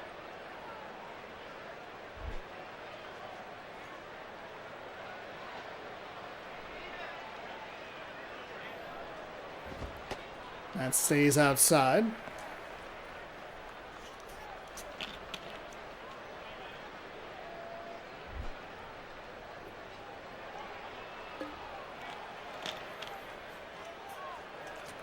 One and 2. That one misses low for ball 2.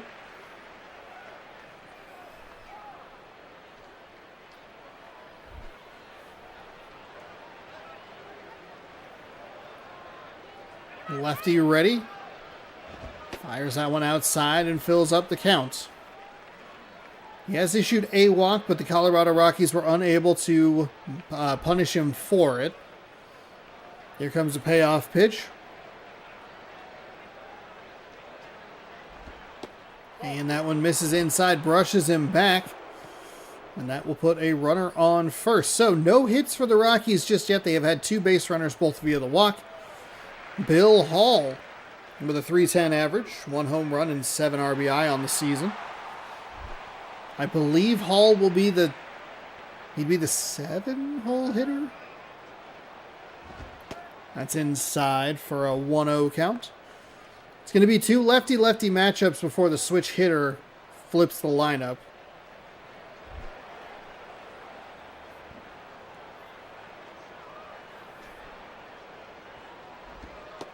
That's inside as well, so maybe a little bit of a loss of control here.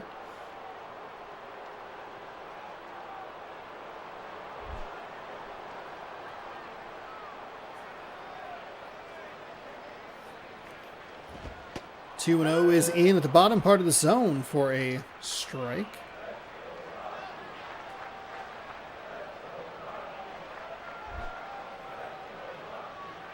Two and 1. 1 gone. Good eye there to take that pitch outside to make it 3 and 1.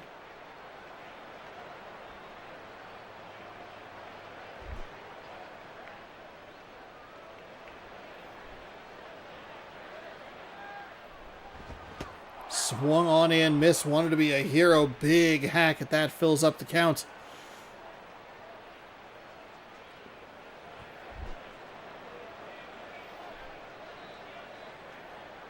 They should send him in motion. They do not. It's fouled off at the plate. He'll stay alive to see another payoff pitch.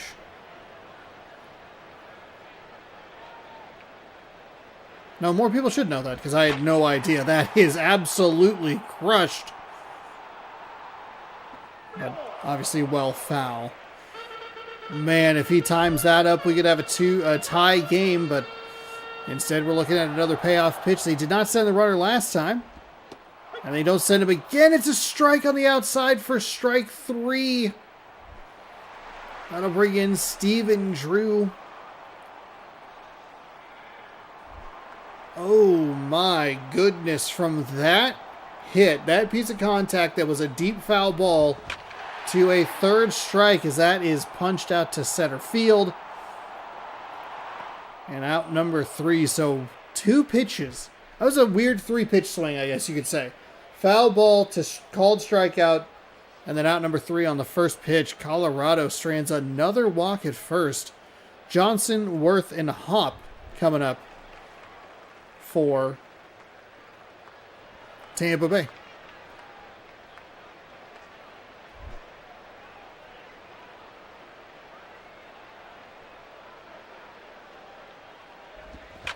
That is going to be punched out to about the same spot the last out of the inning was. And that'll be out number 1. So out number 3 and out number 1 right in the same area, just for opposite teams.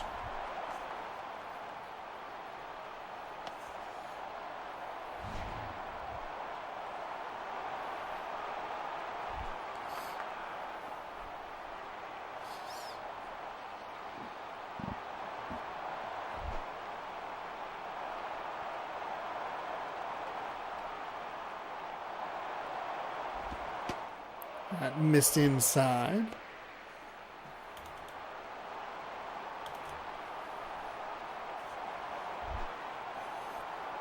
So 1-0. Pitcher looking to just keep his team in it, down just 2. That one misses low. 2-0.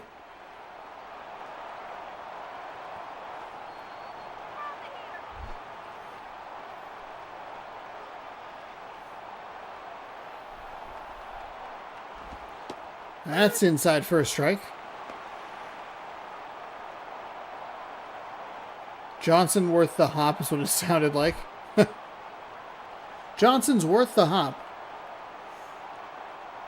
2-1. That is outside, I guess. Maybe a bit of a beneficial call towards for the batter. It's 3-1. Feels like we're at that point of the game where he hasn't been pitching particularly well, so maybe the umpire would be giving him those calls. And of course, I am talking about a PlayStation 2 game, so I'm probably giving too much credit to it just flipping a coin on the back end and going, ball. That's inside, so another walk issued by this pitcher for Chad Gaudin. 3 walks, 1 in each inning. As his line's a little bit messy, 44 pitches, which is about 20 more pitches than I actually want them to be able to throw with 0 stamina game.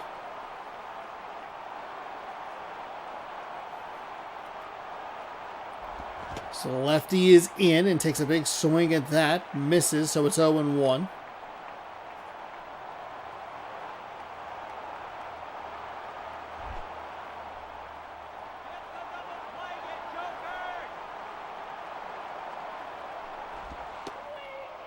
That one stays outside as the crowd desperately says, swing!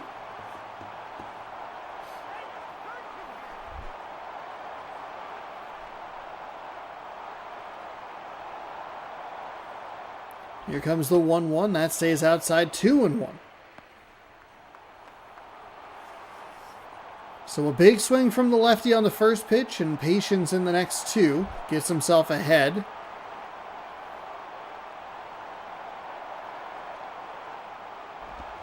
That is going to be hit right to the shortstop. He bobbles it, tosses to second, rotates, or turns to throw to first and is a step and a half late. That bobble animation is so consistent and so brutal. So brutal against the defense.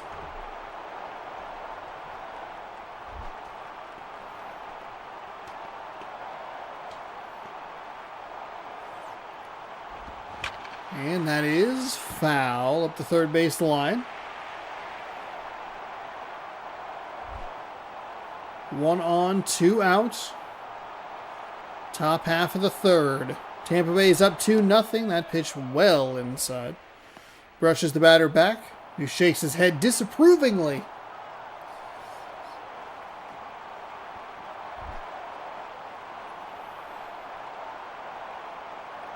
One and one. That is, oh man, thank goodness for Colorado. That was foul. That one's sky high, just barely. That took so long to come back into the frame. It was so far up there.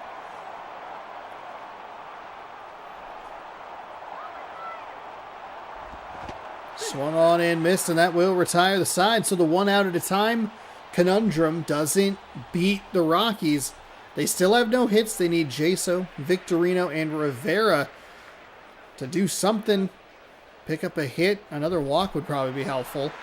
Each pitcher so far has issued a walk in each inning.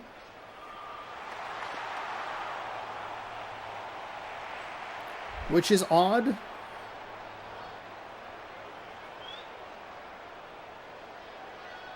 Yeah, after no stamina, still like 30 pitches. Yeah, it's brutal. It's... Ugh.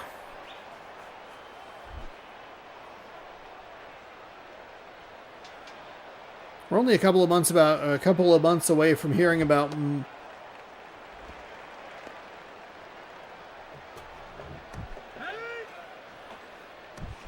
how in the world? I know we have a funky angle. How did this not give the hit by pitch animation?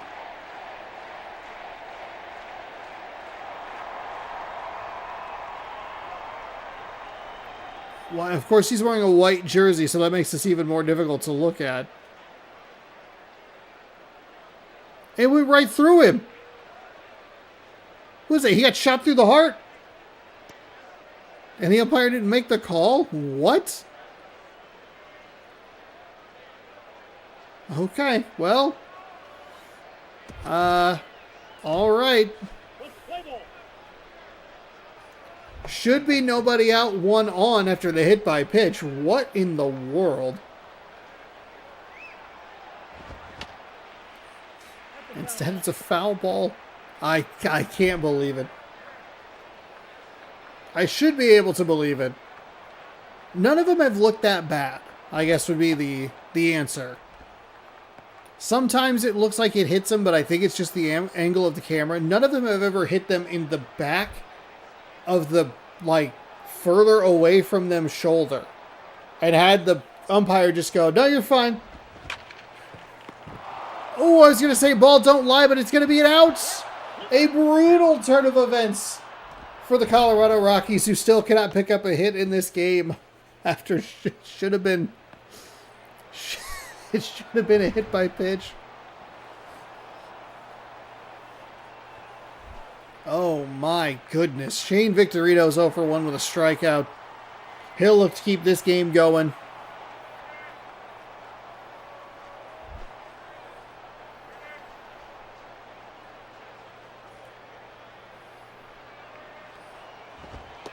That is on the outside part of the plate for a strike.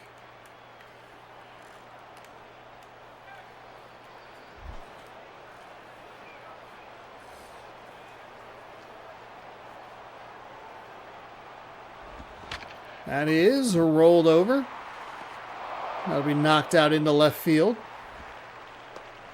The ball and the water occupied the same space at the same time. We are in the Matrix now.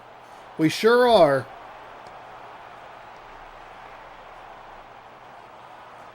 Juan Rivera working with 1 on. There's your first hit for the Colorado Rockies. It's here in the bottom of the 3rd inning, trying to keep things alive.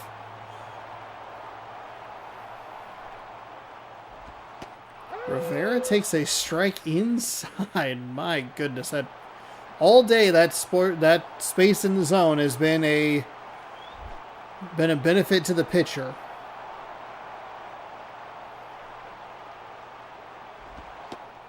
And he goes right back to it. Gets the same call. Strike 2.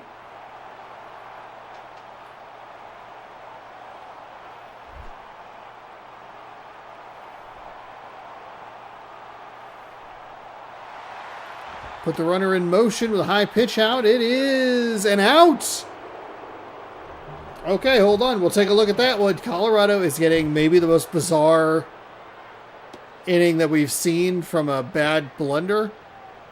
It might be the Cal Raleigh throw, where it's like so bad that it's good. Okay, great. He caught the ball inside him. That's fantastic. That's great. So we zoom in.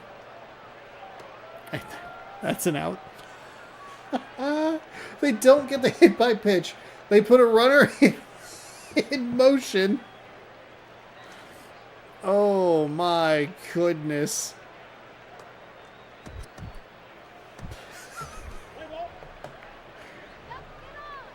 I would love to. I wonder how the programmers. That is hit well out to right field. This should be out number 3. The Colorado Rockies with one of the more brutal offensive half innings we have ever seen. They fall to Tampa Bay. They don't get a hit by pitch. They get a throw that's so bad it's good on a steal attempt and then just a casual fly out. Wow. How the game programming accounts for high elevation parks like Coors Field? I don't think it does.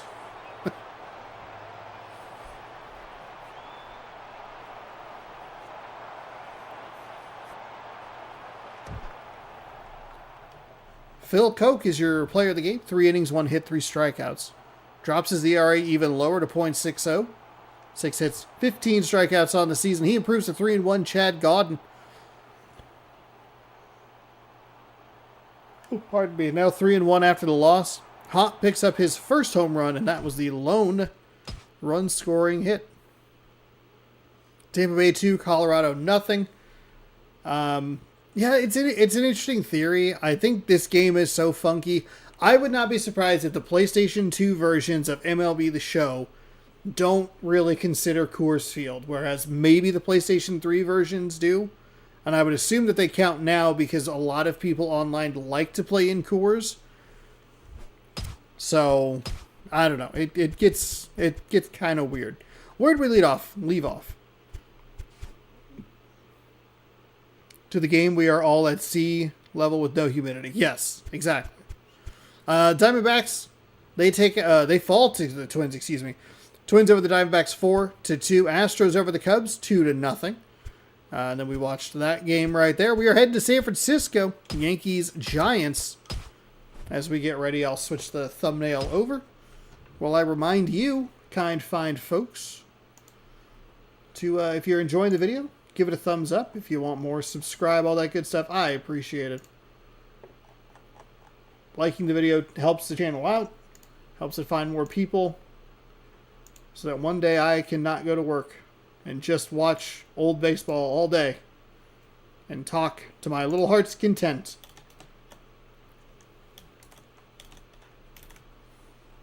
All right, so we are here in game number 4. It is the Giants. It is the Yankees. This is your opening night game. Wednesday, Wednesday, the 26th or whatever of March. The Yankees are 14-8. The Giants 11-12, battling back to 500, or at least trying to. March 25th.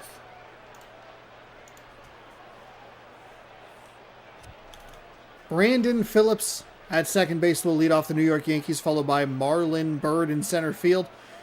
Prince Fielder's over at first. Hank Blaylock, the designated hitter. Jason Bay in left field. Miguel Tejada at shortstop. Cody Ross in right. Casey Blake at third. Giovanni Soto, the catcher. But do people like Coors because of the real Coors? Like, I've never seen actual information as to why even in MLB 25 the elevation matters. It was all just hearsay. I guess that'd be an interesting thing to look at, because I do know, like, I know people love metas, as we're going to talk about Brandon Morrow real quick. Your starting pitcher for the Giants, 2-2 with a 4.35 ERA. 4 games started, 10.1 innings pitched. He has some walks, some hits, some errors. Nope, walks, hits, and strikeouts. Why is my stream so far behind? 10, 9, and 11. That's a lot of walks. I don't know. Maybe the hearsay just kind of gets through and it's like, yeah, play at Coors and it helps. Well, here, we can look it up.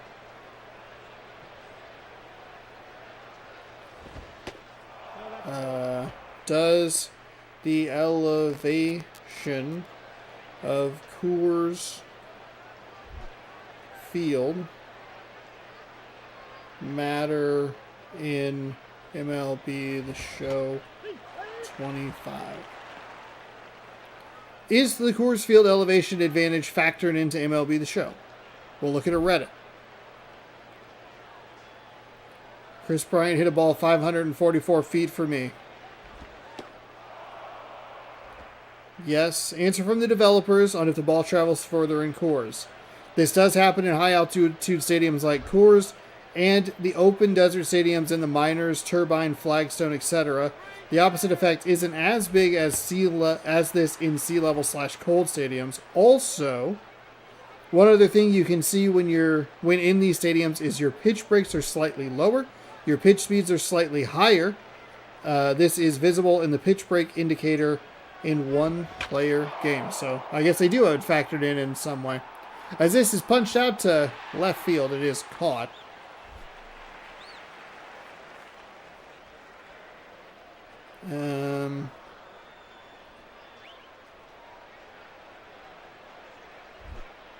There's a 5,000-foot elevation minor league park, too, with the same physics, Laughing Mountain or something like that. Yeah, because there are a couple of stadiums that people really do like for that very reason. So.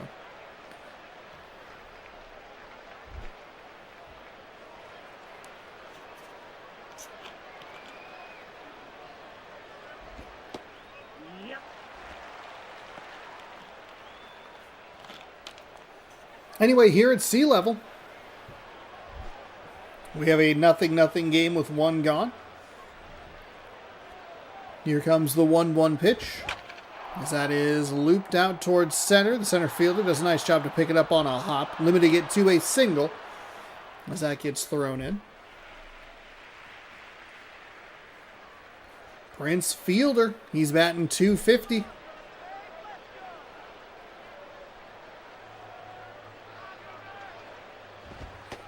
That is a spot that the pitchers have been getting all night long, and that one misses, apparently. So, interesting. I always run into insanely built, created stadiums. I tried to look for some. I found a couple that were kind of weird, but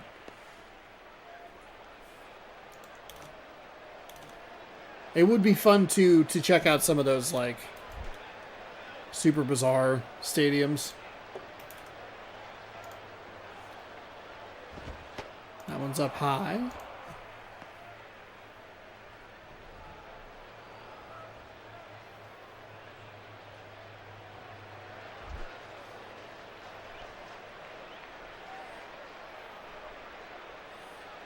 Here comes the 3-0 to Prince Fielder. It's low for a ball, and that will put another runner on. Hank Blaylock stepping in. A couple of home runs and 5 RBI. They're batting .375 so far this season. And those walk numbers that I was a little concerned about already coming back to bite him a little bit. I know the first runner got on via a hit, but I don't think you really don't want to walk people in this game. The Yankees have been looking a little bit better. I believe they're 14-8-ish. As things kind of start to separate out a little bit as we work through our first month here. Still not out of April.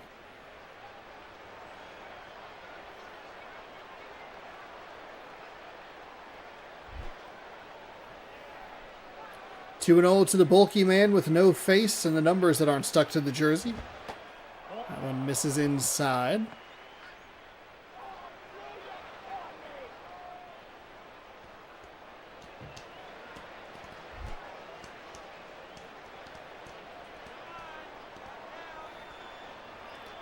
The 3-0 hit well, but it'll slice foul.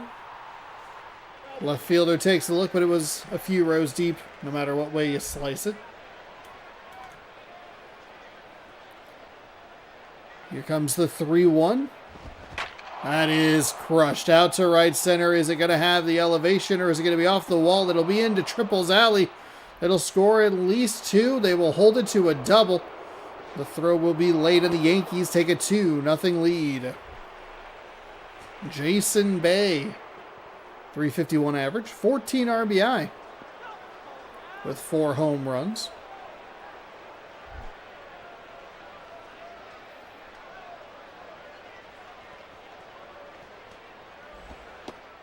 That one is low.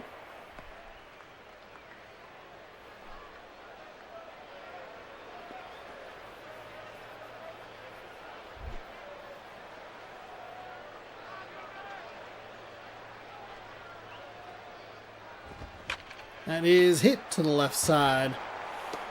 Nice play at third. Good fire over to first. Runner has to hold at second.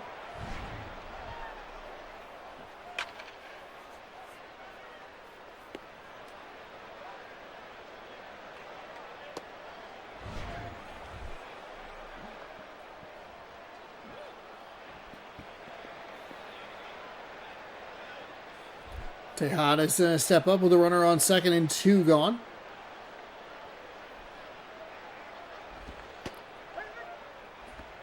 Tejada takes a strike on the outside corner.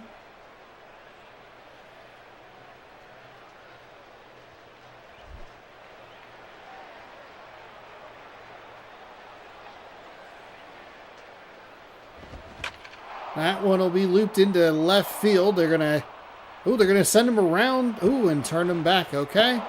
I was thinking that was maybe a little too aggressive on the base running, and then I was kind of like, well, shoot, what if it's not a super great throw from the left fielder?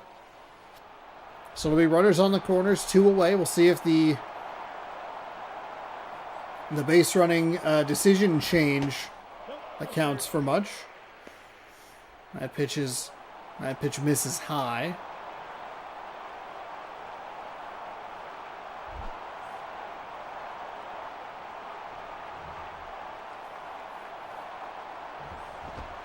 That pitch is inside.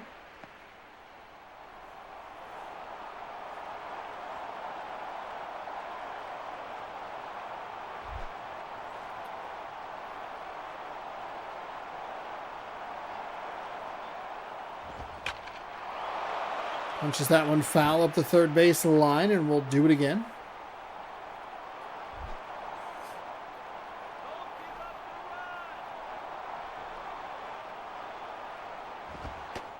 Ooh, way inside. Lucky he didn't hit him.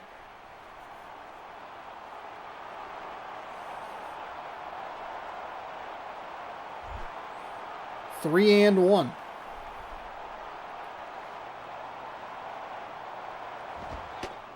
And that ball stays in for a walk. So 4-1. The bases are loaded now for the Yankees, as the Giants are having just a little bit of trouble trying to get out of this one. They'll ask for a new ball. Hopefully, maybe that's what he needs. Just a fresh baseball, and we'll see if he can get out of this against Casey Blake. A 194 average on the season. 1 hit, 5 RBI. No stolen bases just yet.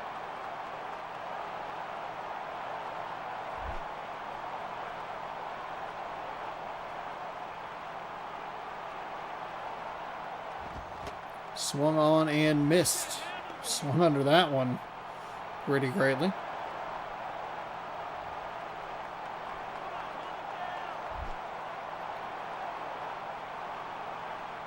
Two outs with the bases loaded. The righty winds, fires that one. It's a nice location. Hey, the batter is not going to do anything with that.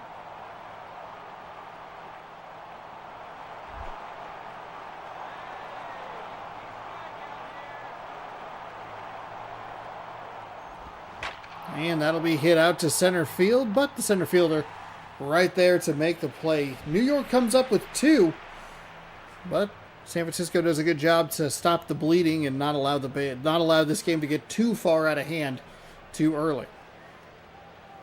Here is the lineup for the Giants. Right, Now, Russell Martin is the catcher, followed by Ryan Zimmerman over at third, Carl Crawford in left field, Lou Montañez in right, Mitch Moreland at first, Edgar Renteria at shortstop, Mark Ellis is at second, Wilson Ramos is the designated hitter, Nate McLouth in center. I said that, and I shook my head like that's not right. It's like center field. Sean, center field. I'm not used to catchers being the top half of the lineup. Just being honest with you. Even though I should. With Cal Raleigh being routinely like the 4-hitter. Brett Anderson's a lefty, 2-1, a 3.97 ERA, 4 games with 11.1 innings pitched, 10.65 hits, walks, strikeouts.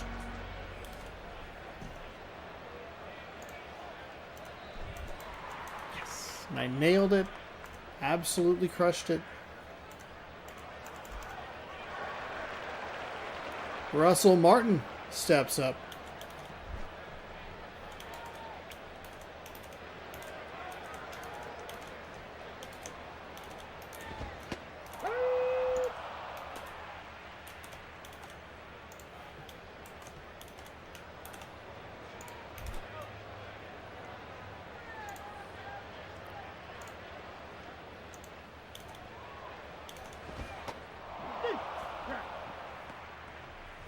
That's an interesting call on that strike.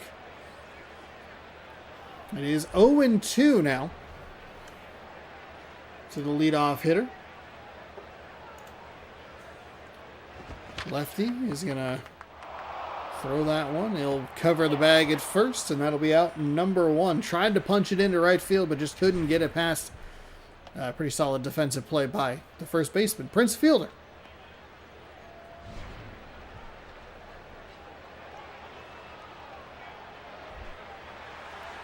Ryan Zimmerman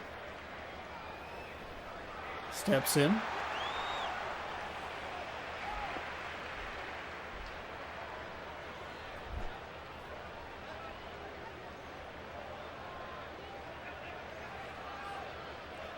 Lefty is ready. That is hit well out to left center field. It's going to get past the center fielder, high off the wall as he rounds first and strides into second with a stand-up double. Carl Crawford has a couple of home runs, 10 RBI, 6 stolen bases. He's a guy that looks like you want to get him on, see what he can do on the base paths. Runner in scoring position, looking to strike back.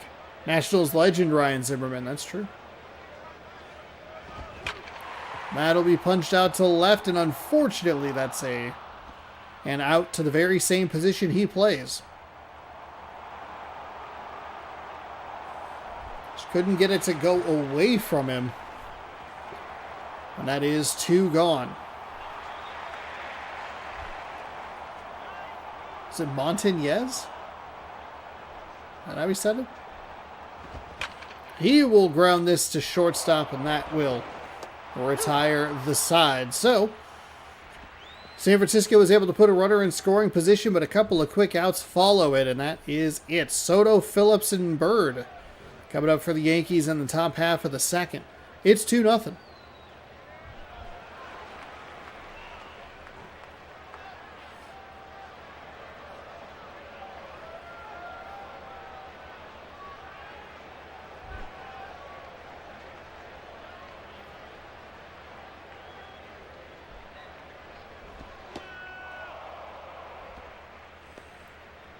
That pitch misses outside.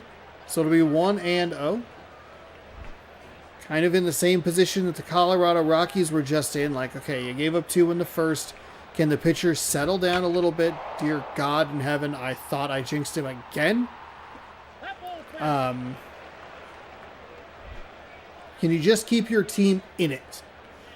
Colorado got absolutely destroyed by the game itself as the second baseman dives and it gets past his reach. In right field, it's a base hit.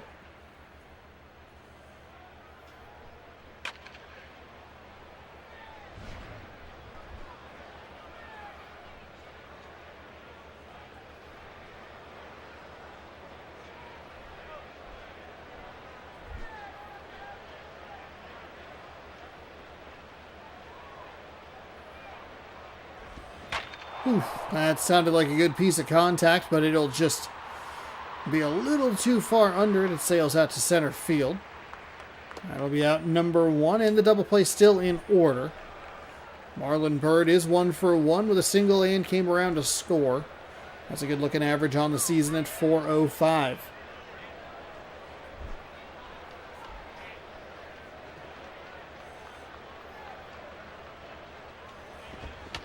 That'll be off the end of the bat, so a good break there for the San Francisco Giants. Nice easy out in foul territory.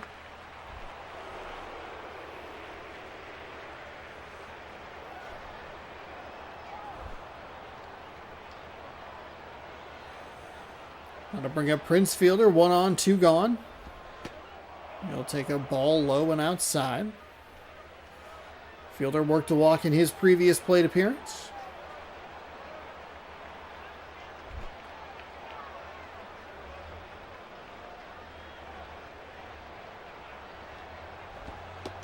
That is outside.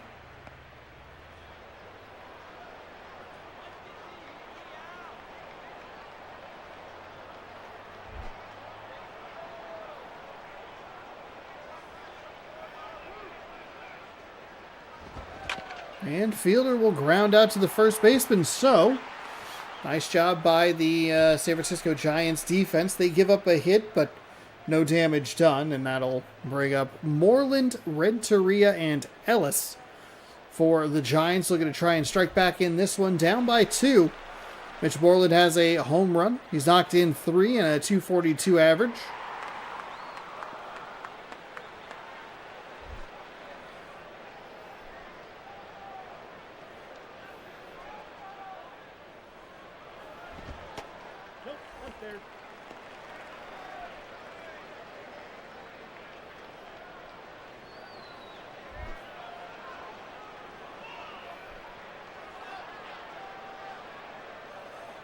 Lefty winds and fires. That one is low for a ball.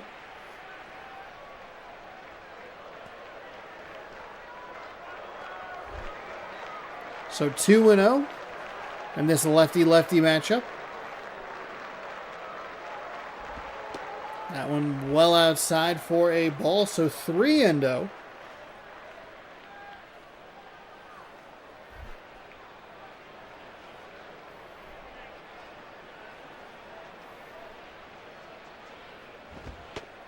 Ooh, gets the strike on the inside part of the plate. Strike zone does tend to widen out a little bit with a 3-0, and now it flips to be a very aggressive batter and a 3-1 count.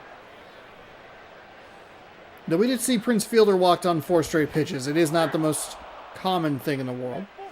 That gets the opposite side of the plate, and that will make it 3-2. So a payoff pitch coming to the leadoff batter for San Francisco here in the bottom of the second. A big swing and a miss, so got ahead 3-0 and lost via the strikeout. That pitch looked like it was on the outside part of the plate.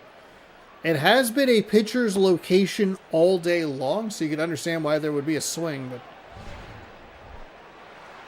it's a frustrating way to go down. Edgar Renteria is going to step in. .346 average, no home runs, 2 RBI. Does have a stolen base.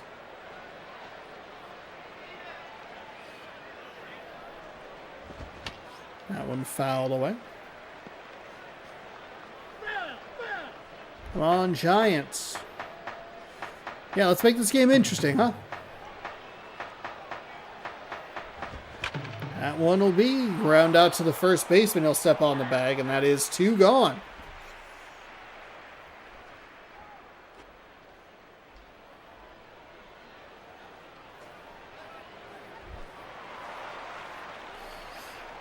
Mark Ellis has a .200 average, 2 home runs, 6 RBI, a stolen base. And he is the Giants' last chance here in the bottom half of inning number 2. Have not been able to get a hold of much against this left-handed pitcher. I mean, they had the double, and you think like, okay, here they come. Ooh, bad. 2 bad outs after that, huh? Yeesh. Here's the 1-0. It's rolled over, foul. That is a very lucky break for the Giants. That was not a great swing. Makes it 1-1. It's going to be off the end of the bat and just an easy out at first.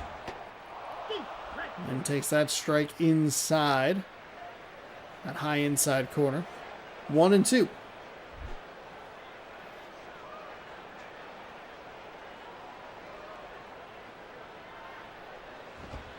That misses low.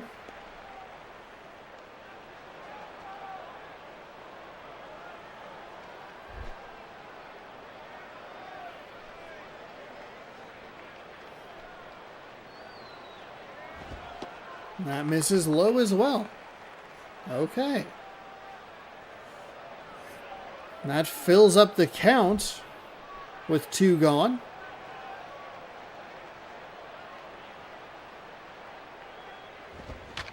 He'll hit this one out, foul, into the first couple rows of the crowd.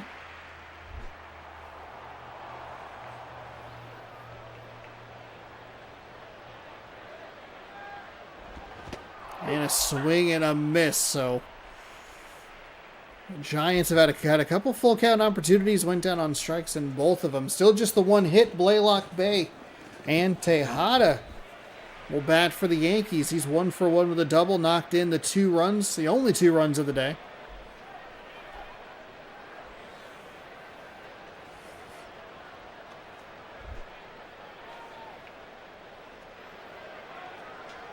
Oops, that's not what I wanted. That one's rolled foul. So we enter the top of the 3rd.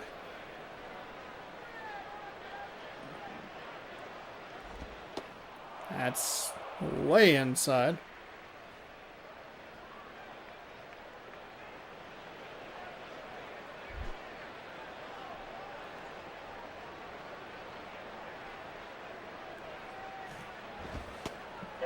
It's a nice pitch in.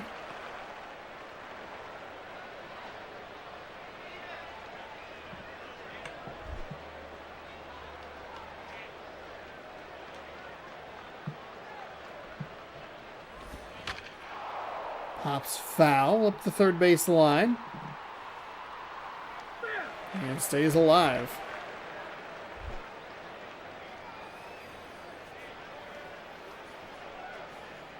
Here comes the 1-2 from the righty to the lefty. It misses low to even things up at 2 apiece.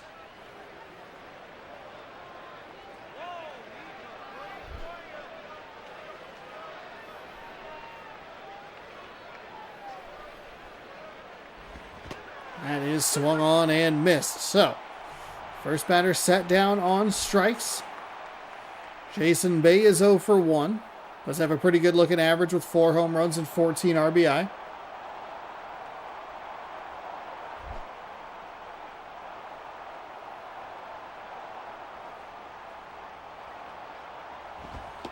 That one is in the zone for a strike right at the letters.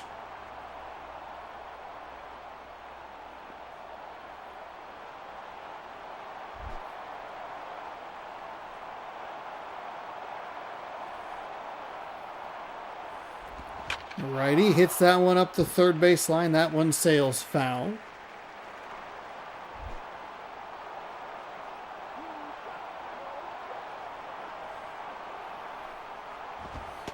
That one's outside.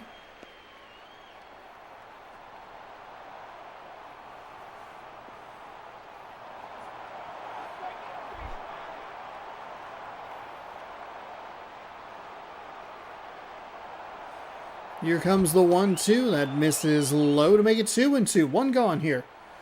It's the top of the 3rd. 2-0 Yankees. Thanks again for hanging out, everybody. Be back tomorrow at 6 p.m. Pacific time with more MLB 11 The Show on the PlayStation 2. That is hit into Triple's alley. That'll get down and hit the 421 sign. Rattles around the corner. The center fielder has it. He'll go in with a stand-up double. Interesting. Must not be a ton of speed there.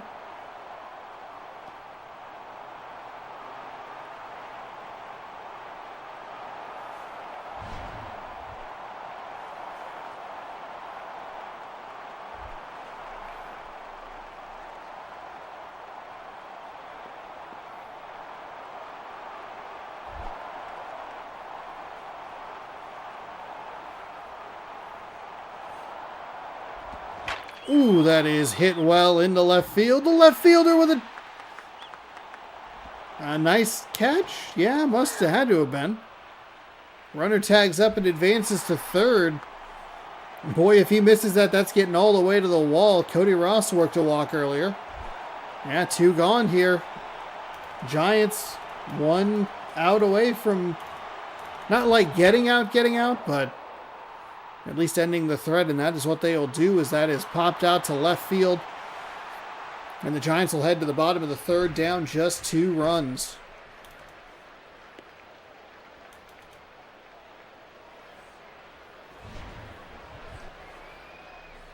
Five hits for the Yankees, but just the 2. 1 hit for San Francisco.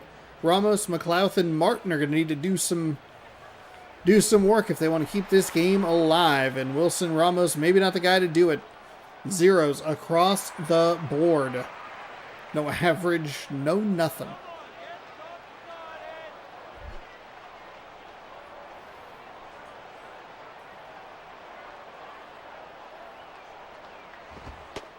That's in for a strike.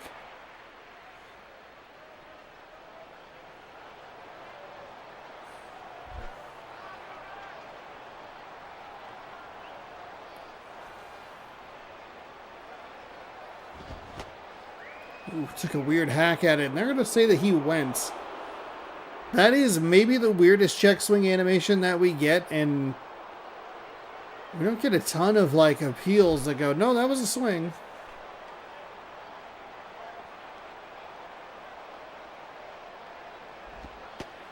Oh my goodness, and gets a strike 3 called.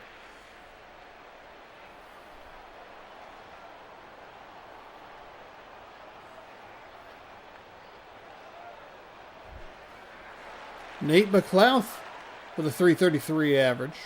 Home run, 6 RBI, 1 stolen base.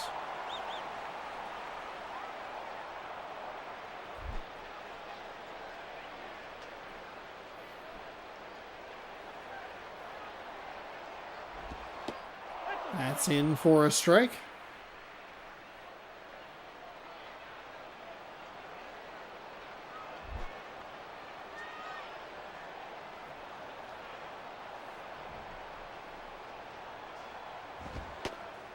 That one misses high outside. Either way, it's a ball. Yankees pitchers had some nice, good deceptive strike 3 pitches. He's frozen a couple of guys. He's gotten some swings and misses. There's another one right there. The Giants have done a good job at times of putting themselves in advantageous counts. They just haven't been able to capitalize. That makes it 1-2. And the lefty misses inside. But that evens things up. 2 balls, 2 strikes.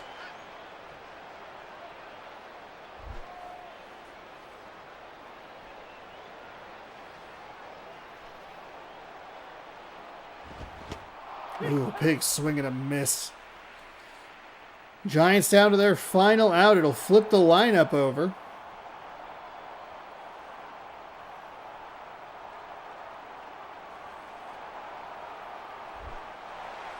That'll be Russell Martin. He has a .267 average. He's 0 for 1 today. The Giants with just the 1 hit, so it's been a rough day offensively for them.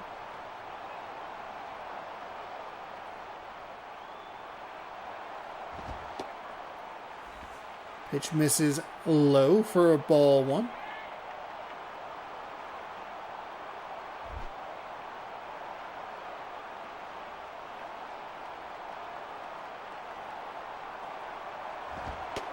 That misses outside for ball 2. So Martin with a couple of good takes there. Puts him ahead 2-0. See what he wants to do. How aggressive does he want to be? Is it the 2-0 fastball in the back of your mind? Catcher sets up outside. Martin's going to put the charge into this one. The center fielder is going to have it, and that will do it. A 2-0 victory for the second consecutive game where the winning team scores 2 runs in the top of the first, and that is it. As far as the scoring is concerned, Giants only knock out 1 hit. The Yankees have 5. And that will do it from San Francisco.